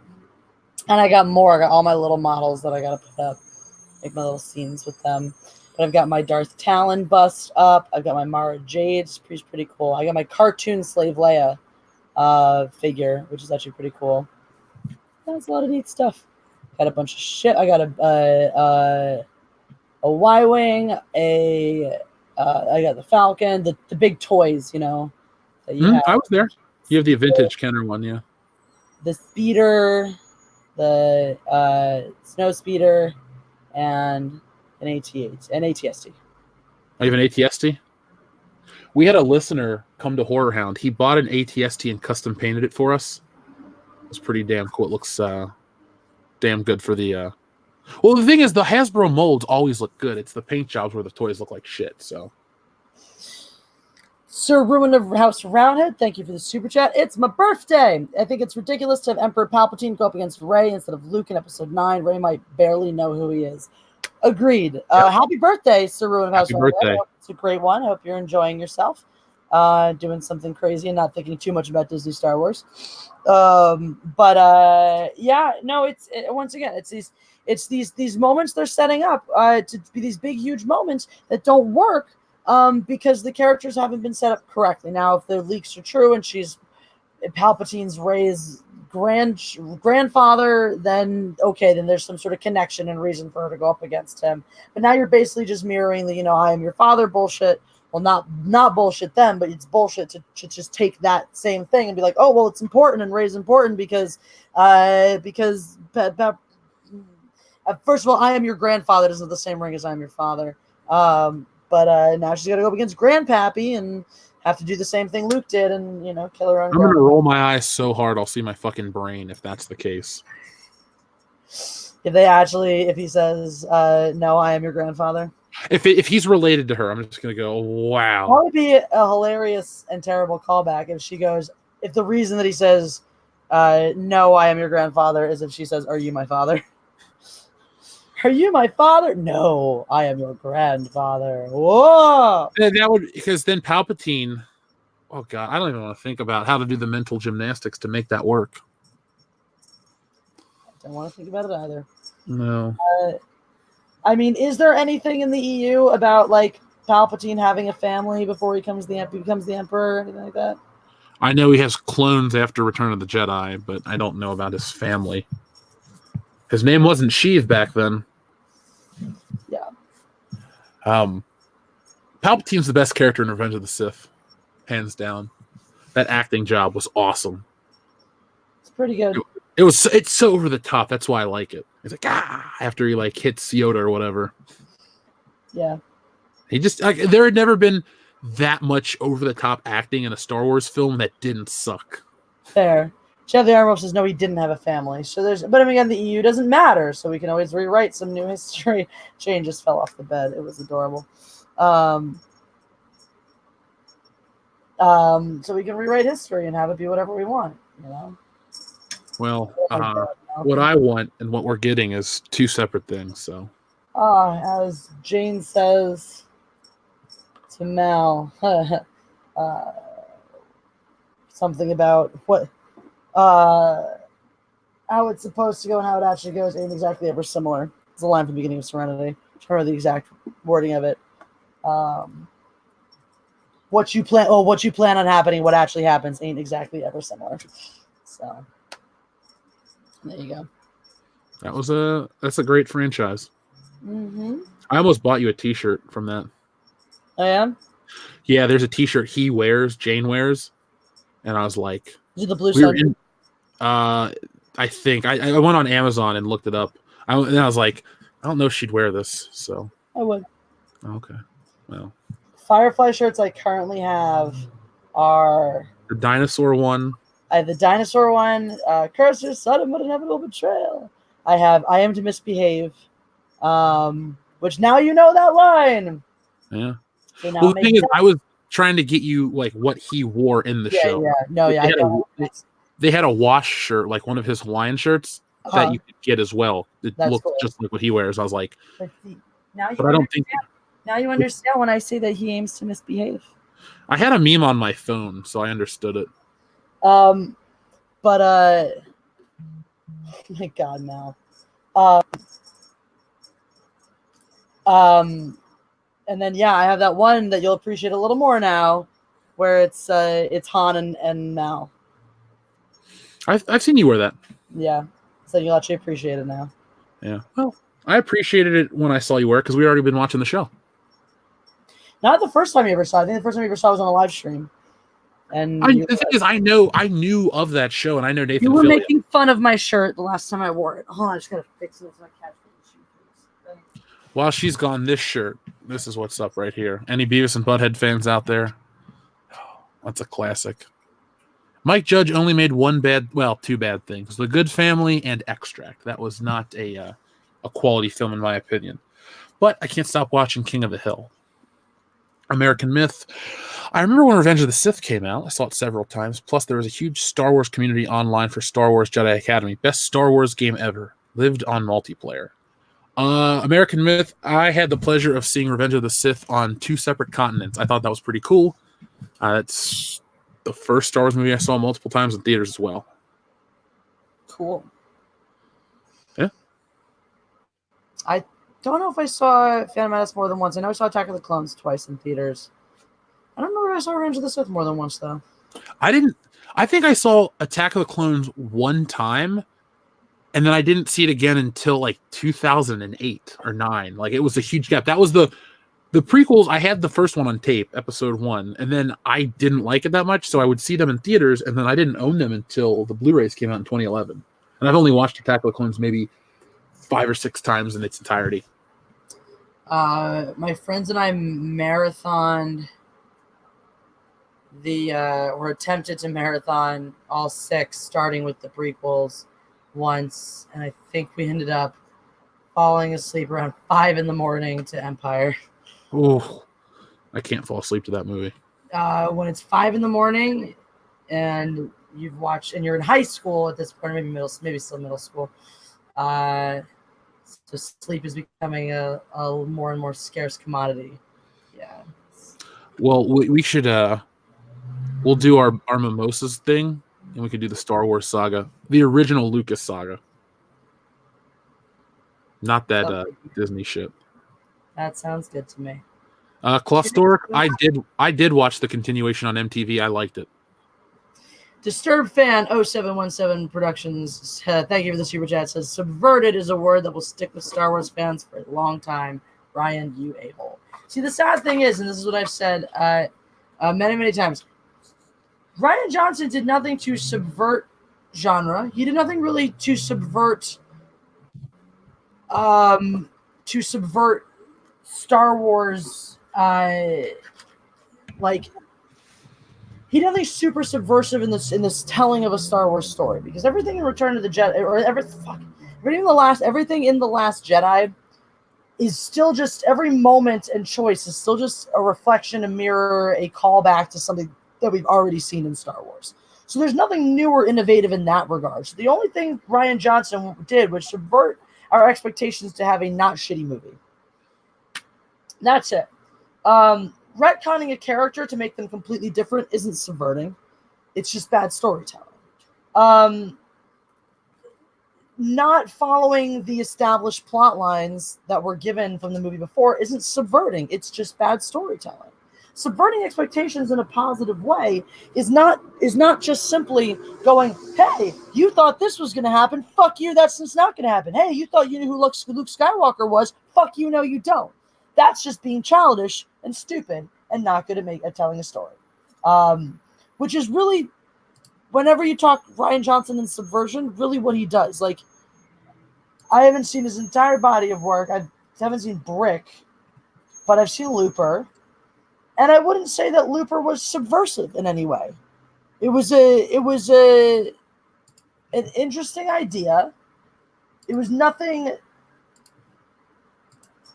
There was no elements about it. The way that he's told the story, the whole idea of, the future self thing, whatever, the going back in time to kill someone, all that shtick, was like, all right, that the time traveling assassin.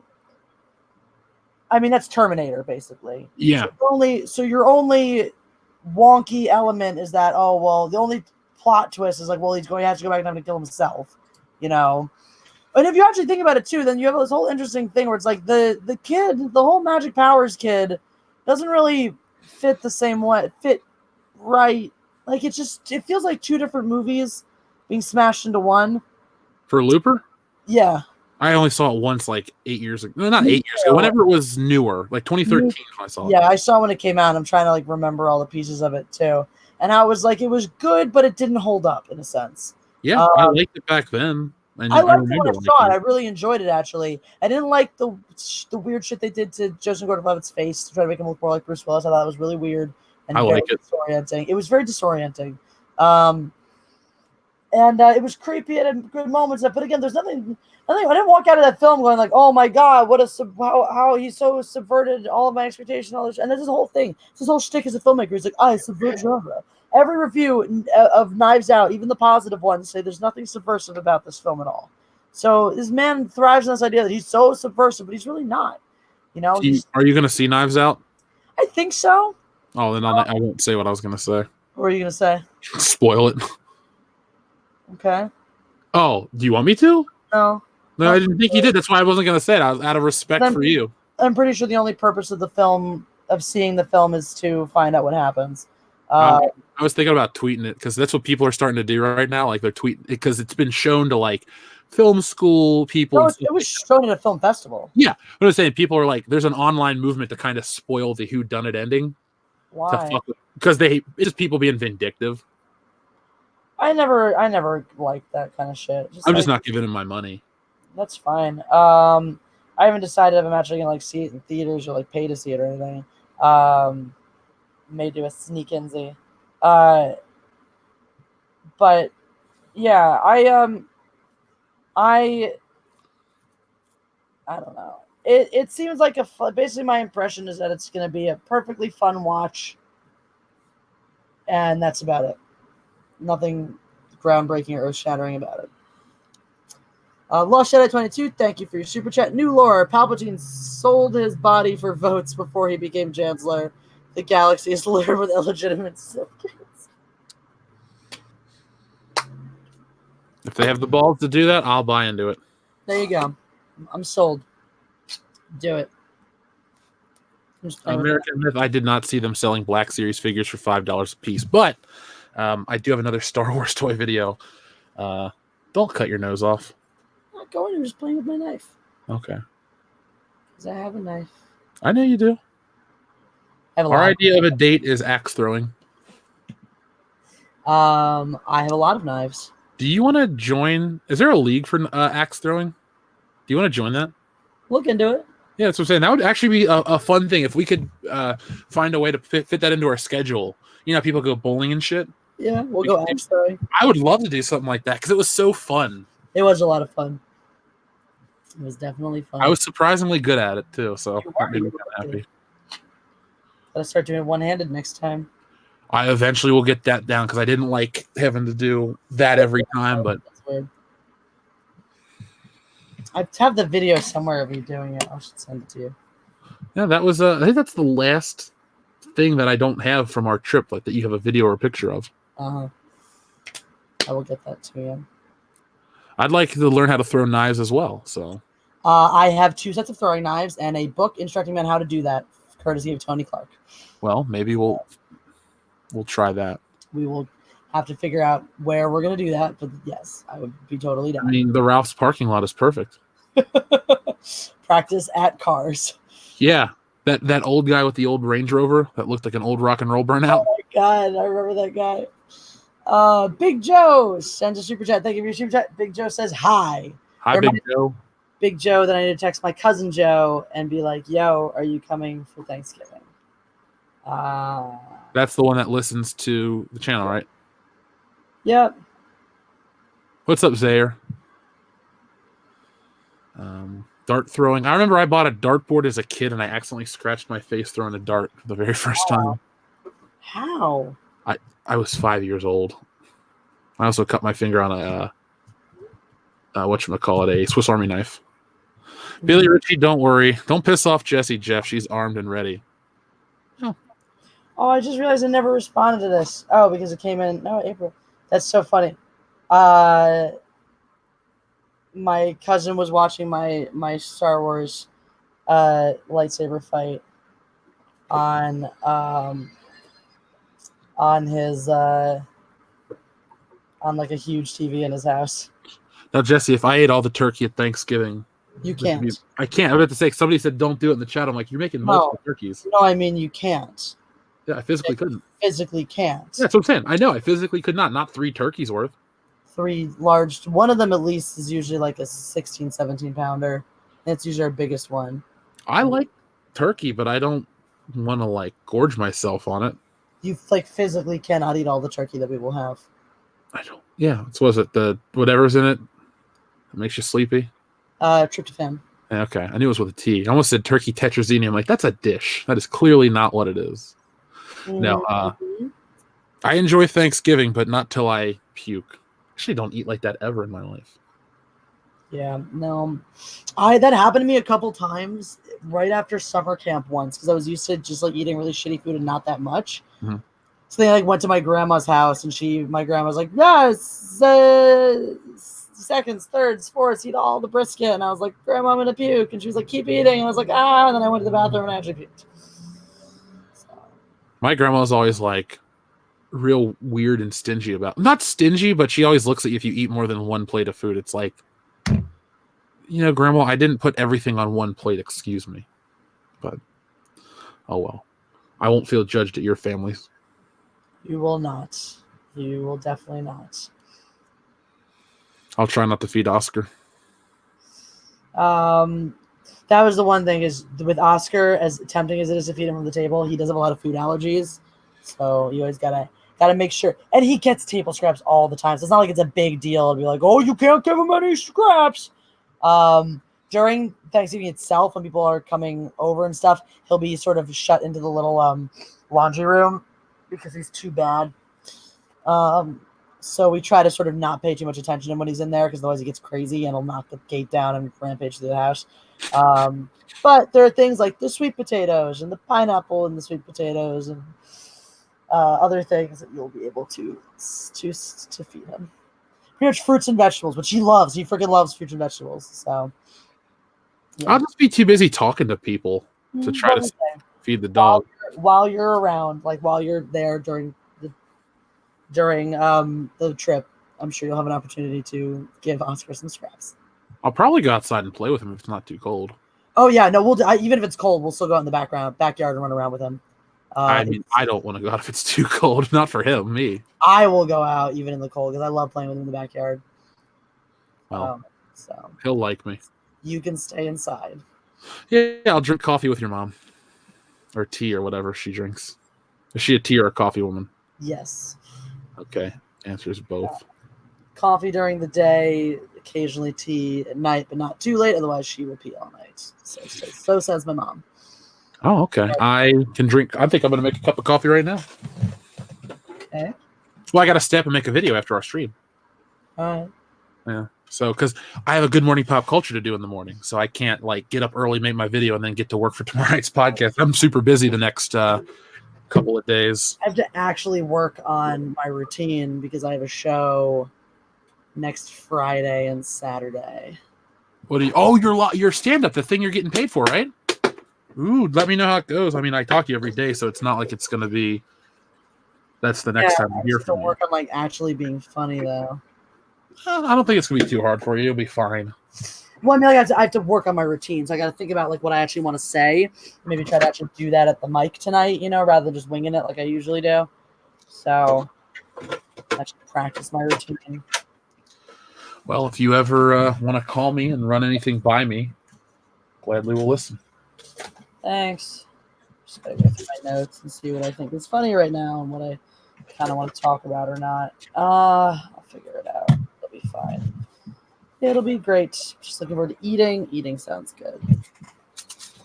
All right. Well, since you're making coffee, now might be a good time to. And we've been on for almost a couple hours. Not even. I was just getting started, but if you got to get going, that's fine with me. Oh, I mean, it's up to you. If you wanted to keep going, if you have more stuff you wanted to talk about, I was just sort of out of ideas too. Oh, it's up to you. You pick. It's your channel. I'm here. The good thing about my video is that it's I had made one, but I have stuff I want to add to it. So I'm just going to take the pre-edited audio and then cut in my new recording to pad it out a little bit. So it's not going to be a problem for me. So you pick. Billy Rich says, I want to see Jess stand up. Is it Bill Burr style or Bob Saget humor? I think I'm closer to Bill Burr than Bob Saget, but I don't think either are particularly accurate to the type of comedy I do.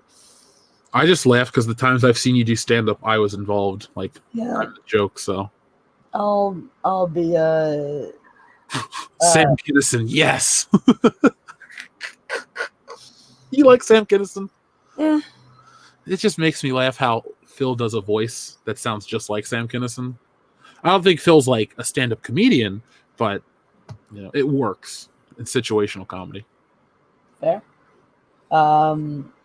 Yeah. Oh, unless there's a topic you guys are burning to hear, anything we didn't cover that you guys are burning to hear us talk about, let me know right now in the chat. Otherwise, we'll just go be productive or something. Or something is more accurate. Or something, indeed. Let's see. Cider with rum. We had apple cider with apple pie rum. Was that or apple pie vodka? Apple pie something. It was okay. Cider with rum is good, especially hot cider with rum, with spiced rum. Mm. The best thing I think we drank from that wedding was that spiced wine. Oh, I love that. It's so much of that. I'll get the recipe from Veronica. Mm-hmm. Chris Clark wants to know why haven't Bothans been showed on screen? Because they died. So many of them. Yeah. Keith Vesey official says favorite videos you guys made. Personal, like of our own. I guess. I'm partial to a lot of the Toy Store ones because those are my the most fun I've ever had making them. People might say, "Oh, your most successful video is your favorite." No. I do think my original Last Jedi review is hysterical. Like I made that one, I didn't remember anything I said after I made it because it was just all raw emotion. I go back and watch some of the shit I said. It's fucking hilarious. Especially the part where I talk about Rey jizzing Force all over the place. So you got a T-shirt that's for sale, that right? I do. That became my first T-shirt because everyone was so into that. So I would purposefully talk about jizzing Force all over the place in a bunch of videos after that too. But I also, honestly, one of my favorite ones ever, and it did not get a lot of traction, I'm still really disappointed about it, was my Social Justice Wednesday one about how doing your laundry is racist. The one that you did back home? Yeah. That was funny. I think that one is fucking brilliant, and it is not getting the love it deserves. I also think my Throne Room breakdown is bloody brilliant, too. Did you do that one at home as well? Yeah. Okay. But my Social Justice Wednesday one was fucking hysterical, and y'all should watch it. I also really enjoyed my How to Be Poor ones, my Freeze Everything and Save Money on Heat. They were both really great, and yeah, you know. They remind me of early SNL. Remember how they would have those those short films on like the first season of SNL? Yeah. Like, featuring a short film by whatever his name is. It reminds me of that tone, and I really like the humor. And I would like to do more stuff like that. I just, have to do it. Well, let's work on stuff together. I'd like to be involved with you. I still think we should come up with a not a fandom menace skit show, but a couple YouTubers where we all put a couple things together and just package it as one episode. I think that'd be fun. A variety show of sorts. Oh yeah, a variety show of sorts. Yeah. By the way, Sir Billy Ritchie, WCBS 200 is going to be our live Star Wars review. So he said for the 200th episode, get Jesse, Cecil, and EVS to rotate people in and out talking about the Dumpster Fire movie. It will be in a killer review. So are you going to see it opening night? Mm-hmm. After you do your review, I don't know how long we're going to be on that night because everyone's going to be in town for it. I wish you'd come, but oh well. Got tickets to see it with Kelly, so I know that's okay. I actually don't have. I have 5 tickets. I can tell Lape sorry, but whatever. I'll see you a few days after that, and then we'll be stuck together, so that'll be fine.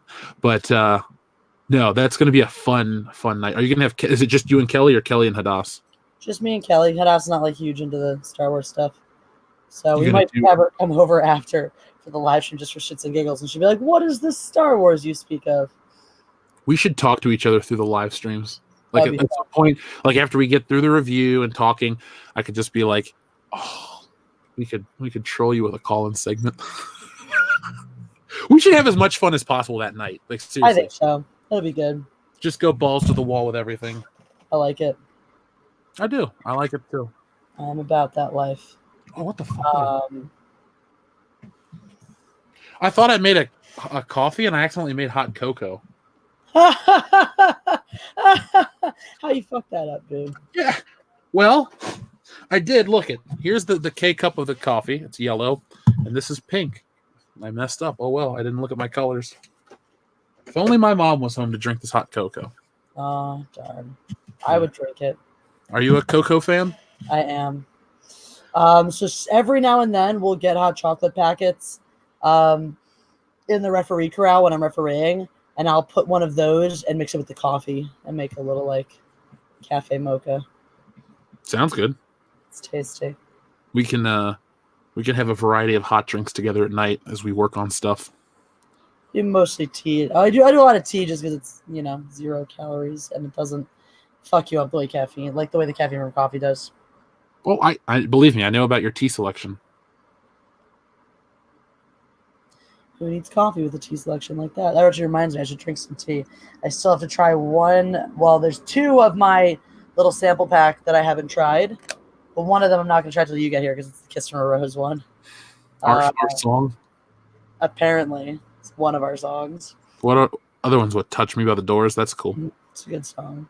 That to me is probably, on a technical level, a better song than Kiss from a Rose, but Seal's got a great voice. I mean, so did Jim Morrison, but... I'm going to make an argument for Angel by Jimi Hendrix as well. I need to know it better, because when you say Jimi Hendrix, I think about 5 other songs before I think of the one.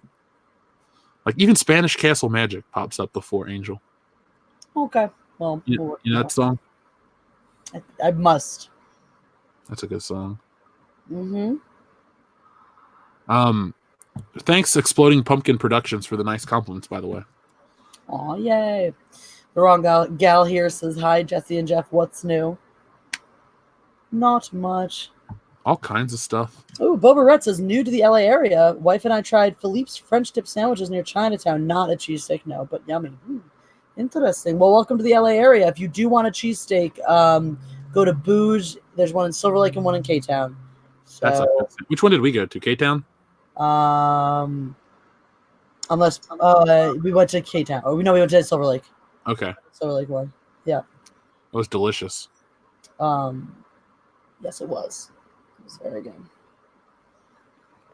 Do it, Boba Rhett, and then you'll be around if when Jeff and I do a fandom meetup in LA in January sometime, or February, or whatever. Probably February, because we have a lot of places to go every weekend in January. True. Sir Ruin of House Roundhead says, are you two going to be in Cincinnati the weekend of November 8th? I'm contemplating going to the Bengals Ravens even November 10th. I'm a Ravens fan. We will actually both be in Milwaukee. I just got a message. I'll tell you off air because I can't announce what it was about. Can you be somewhere between the 8th and the 10th? I'm like, I'm out of town. No. Sorry, Sir Ruin of House Roundhead. If we were, or at least I was, we'd be going to at least lunch, hanging out. But I'd go to the game with you if I was there. I would too, but I didn't want to invite myself to that. I would. Alrighty. So was that the natural conclusion? So start crocheting again like I did last night. That was fun last night because it was like I was my channel, but at one point it was me, you, Balam, and Anna, and everyone would just kind of get in there on a thing. It'd be like one person sort of doing their bit, and then maybe one other person responding a lot. And it was like, cool. It was sort of this nice. We had a really good flow. I thought it was nice and chill. And it was kind of like we'd all jump in, and sometimes there'd be a couple of us, and it was nice. It was one of my favorite streams in a while, actually. I think that's what's going to happen with your new show that you're going to do, the rotating one. It's like Jesse Milestone New Year's Spectacular. Every week. I do love the idea of having of getting as much of us together physically as possible to do it. I think that's a lot of fun. I like Balam. He's a good dude. He's a lot of fun. He is a good dude. Excuse me. Lush says Milwaukee, but he just says Milwaukee again. Yes, Milwaukee again. Neither of these are by choice. It's not like we just decided, hey, where would be a fun place to go vacation together? Let's go to Milwaukee. Vegas would be our preferred choice. Yeah. But no, the first time it was because Jeff had a friend getting married, and the second time I'll be there for work. So. And Milwaukee's only about 6 hours away from me, so with her being that close, there's no reason why I wouldn't go. Exactly. So I rented a car for it, and I'll pick you up in the airport. Looking forward to it. I really wish it was tomorrow. I do too. Oh man. That'll be we don't usually do live shows right before we get together because of the travel and trying to pack and all that stuff. So There will be one next week, but not the week after. Yes. Accurate. Why isn't there a Fandom Menace Christmas special? Who says there isn't? It's only October. Yeah, it's true. It's plenty of time. There's plenty of time. Jesse, where's the kitty? Well, there's 4 of them, and none of them currently want to be my friend. So if they knew I was crocheting, they'd probably jump all over me. What if they're afraid of the shark secretly? They're not. They go in it. Jane was sleeping in it last night. Okay. My littles. Where are my littles? I demand my littles. I'm trying to summon my littles. I'm trying. It's not working. Oh, it might be working. Might have a cat for you in a second here. Is Cecil going to be Santa in the Christmas special? I feel like EVS should be Santa, and Cecil should be an elf. Yeah, that'd be the best dynamic. Jeremy should be an elf as well. Mm-hmm. I don't know where I'd fit into it. I guess I'd be a disgruntled father. No, I should play a kid that asks for a Christmas present. Get like rosy cheeks. You should ask for a BB gun. I got one of those one year, Red Ryder. Did you shoot your eye out with it? No. You've seen my eyes many times. Oh, kitten! I found a kitty. I found a kitty. Was that Mal? It is. I'm trying to guess by the shape of the ears. You guessed right. Hi, Mal. Malcolm. Malcolm. Who's there? Do you see Jeff? Go into the shark. Into the shark. No? I would say Ethan's more jolly than Cecil. Yeah. Cecil's very cynical sometimes. Ethan's always jolly. Even when he's angry, he's jolly about it. I love to talk to Ethan about comic stuff. And so every time I host the High Council, I try to ask him one oddly specific question and to go off on a nice, natural tangent. Because I don't want to ask him questions about Pi. I'd rather ask him, like, so as an insider at DC, what was the opinion of Watchmen? And we talked about that for 5 minutes, so that was a lot of fun. Nice. Red Letter Media is in Milwaukee. Yes, they are. I'd love to do a crossover with them, but I highly doubt they'd talk to us. Say lovey. Yeah. I still remember when there was a Red Letter Media video talking about something Star Wars related, and there was a image of him scrolling down just on the YouTube watch page, and one of my videos happened to be like on that page of just like the various video recommendations, and they were, and like 3 different people that I knew were like, "Oh my God, Jesse, you were a Red Letter Media video." I'm like, cool. It literally does nothing for me. It's not like they mentioned me at all. I was just briefly there in a thing. Like, I'm glad that you feel like this is a famous person site. Like, somebody was like, "Oh my God, I saw you in a movie as a background extra, like a background actor." Like, yep, hooray. It means literally nothing to me in my career. Wasn't Jeremy's voice in one of them? I don't know. Well. Who's it? Get the casual drinker on the High Council. Well, I'll see if he can show up next week. The High Council's on my channel again, so. Huzzah. Yeah. I can't complain. Alrighty. I think it is probably time to say adieu. Adieu. Well, thank you all for joining us in this iteration of Mindless Bullshit. We had a lot of fun. As always, we talked about stuff. We'll be back again next week. We're doing my channel, your channel next week. Probably yours again. Okay. We'll be back on my channel next week, talking about more Mindless Bullshit. Thank you for being here. You guys are the best. And that's all. Be excellent to each other. Do that. God Empress out.